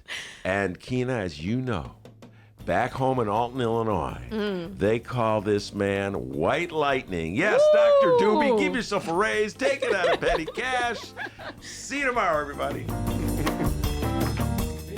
Name's Dennis. All right, and you can download previous Ben Joravsky shows and Benny J bonus interviews at both Chicago Sun-Times and Chicago Reader websites and wherever else you download your favorite podcasts. Downloaders, we live stream this program. It's true. And we have a good time, all right? You should join us sometime. Both Chicago Sun-Times and Chicago Reader websites, Tuesdays through Fridays, 1 until 3 p.m. Central Time, and the Chicago Sun-Times YouTube channel. We got to thank our good friend Pat Rod again. Dude, thank you so much for making a shirt of our show. Wear it every day. Wash it a few times, and then keep wearing it again. Maybe get a hoodie. We'll see you tomorrow.